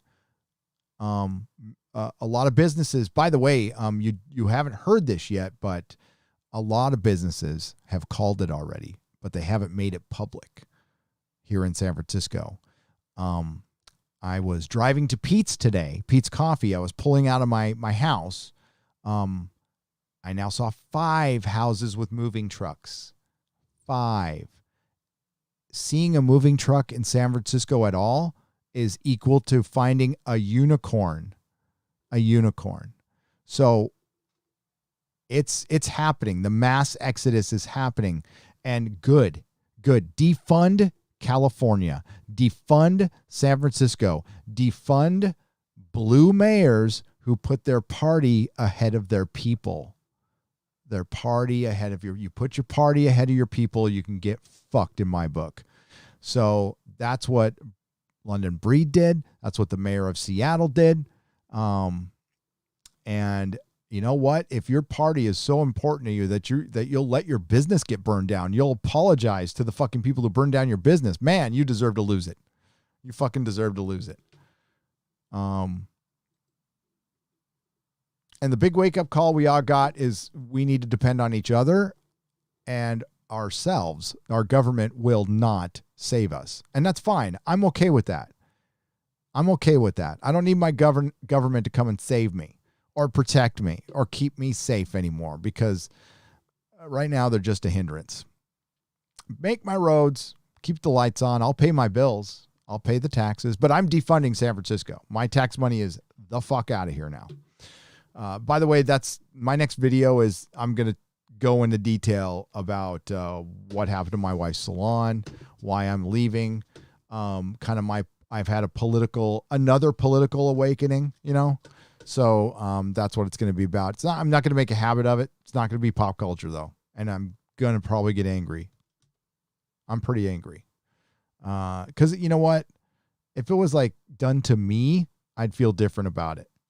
But this was done to my wife. So, here's $5 towards the Real Ghostbusters 80s cartoon DVD set. It's cheap. If you haven't already, call it a friendly nudge to watch it. I'll get it, Grey Ghost. I have the toys. You can see them, can't you? Hang on. I don't have the set though, but look right. Okay, I'm going to move my hand down. You see him? There's Winston, there's Ray. They're crooked right now. And the rest of them are on the other side. So, all right, we got to end this thing. I went way too long. I went 1 hour too long. Damn it. But that's okay. I love you guys. I saw a PragerU video on the cost of living in California. I was shocked to my core. No wonder why living there is so hard and there are so many homeless. Yeah. You would not believe what my mortgage is and what my rent is to the house. Even in harder times, the house I'm getting, we have to rent it. So we have to rent a house and then pay the mortgage. So we can look for another house and hope this house sells, which is, I don't freaking know, man. But my wife can get some work. So that's the good thing, is my wife's going to get some work. That's the most important part. And my kids need to go to school. So I have a special needs kid, and it doesn't look like California's going to open up anything. And they have just completely forgotten special needs kids. And I can't believe the freaking hippies aren't bitching about that. But no, see, you want to know why they're not bitching about that? Because all this hurts the orange man in their opinion. So fuck special needs kids as long as we get the orange man out of office. So that's like, fuck these people. Fuck these people. D5 Canadian pesos. Here are a few of my hard-earned Canadian dollars to get you the hell out of California. I'm working on thanks, man. Thank you. I said, man, I don't know that. Thank you. The Sleepy Gamer. Thank you for the $5. Grey Ghost, thank you for the $5. Me gusta. Welcome to the Jaloja level. And I am out of here. So thank you to the Nerdrotics, who were Eric K, as usual. Mark Lurzeth, thank you, my friend. Chris Persia, the best wrench in Canada. Quarter Black Garrett, what's up, man? Lady Greymaster, who produced the show. Give it up for Lady Greymaster. F's in the chat for Lady Greymaster. She's getting better at her job every day, and she was already pretty fucking good. And she's getting better at her job every day. And she had her first payday, too, which is very good. Yeah, she's not an indentured servant. Although, I mean, if you want to be that, that's cool. I'm cool with that. But thank you, Lady Greymaster. And thank you to, we have 9 new members. Welcome to the memberships. Thank you to everyone who super chatted. If I did miss one, Lady Gravemaster took a note of it, and it'll be part of the Square Up. Now, all the Square Ups are going to air Friday mornings now. They get more views. So a lot of people have been liking that. And then you can lead up to Friday Night Tights with the Square Ups. So I thank you for your patience and on that. And I thank you for your support. Please like, share, and subscribe. This will be over on Nerdrotic Live in a couple of hours. And the next live stream is Friday Night Tights with Cecil. Exozone will return, okay? And we're going to make it regular. That's going to happen. I just got to move first. But the Exozone will return. Dukak is dying to do one, and I am dying to do one too. Especially since there's no UFO shit out there. Tyler from Secure Team is gone. He removed all his videos. They're all gone. Last time I checked. The only guy putting stuff out is Richard Dolan. David Wilcock is crazy, so I can't watch that anymore. And Mike Barra he's pretty good, but he's pretty political. But I like Mike Barra. So yeah. So we'll get to it eventually. Just signed it up for the TARDIS level Patreon. Come join us in the well-armed whiskey Tango community here in rural Pennsylvania. Whiskey Tango, Reversed. Thank you for the $5. Well, we're spirit brothers then, because I am all about the Whiskey Tango. For your kid, love. Oh, Armando, thank you for the 10 Canadian pesos. I appreciate that. Yeah, we're gonna have to learn how to homeschool. God damn. Shit. My wife's like way smarter than I am, but I was kicked out of 3 high schools. I had to go and retake all of high school through a correspondence course to get my diploma. Yeah. All right. I'm going to go. Thanks for being here. And everybody have a great day. And yeah, the political video's coming out. Hopefully it won't kill my channel. So, all right. Not all who wander are lost. May the wings of liberty never lose a feather. And you bow to no one. Ciao, Bella. And I'm pointing because I'm making a point. Point.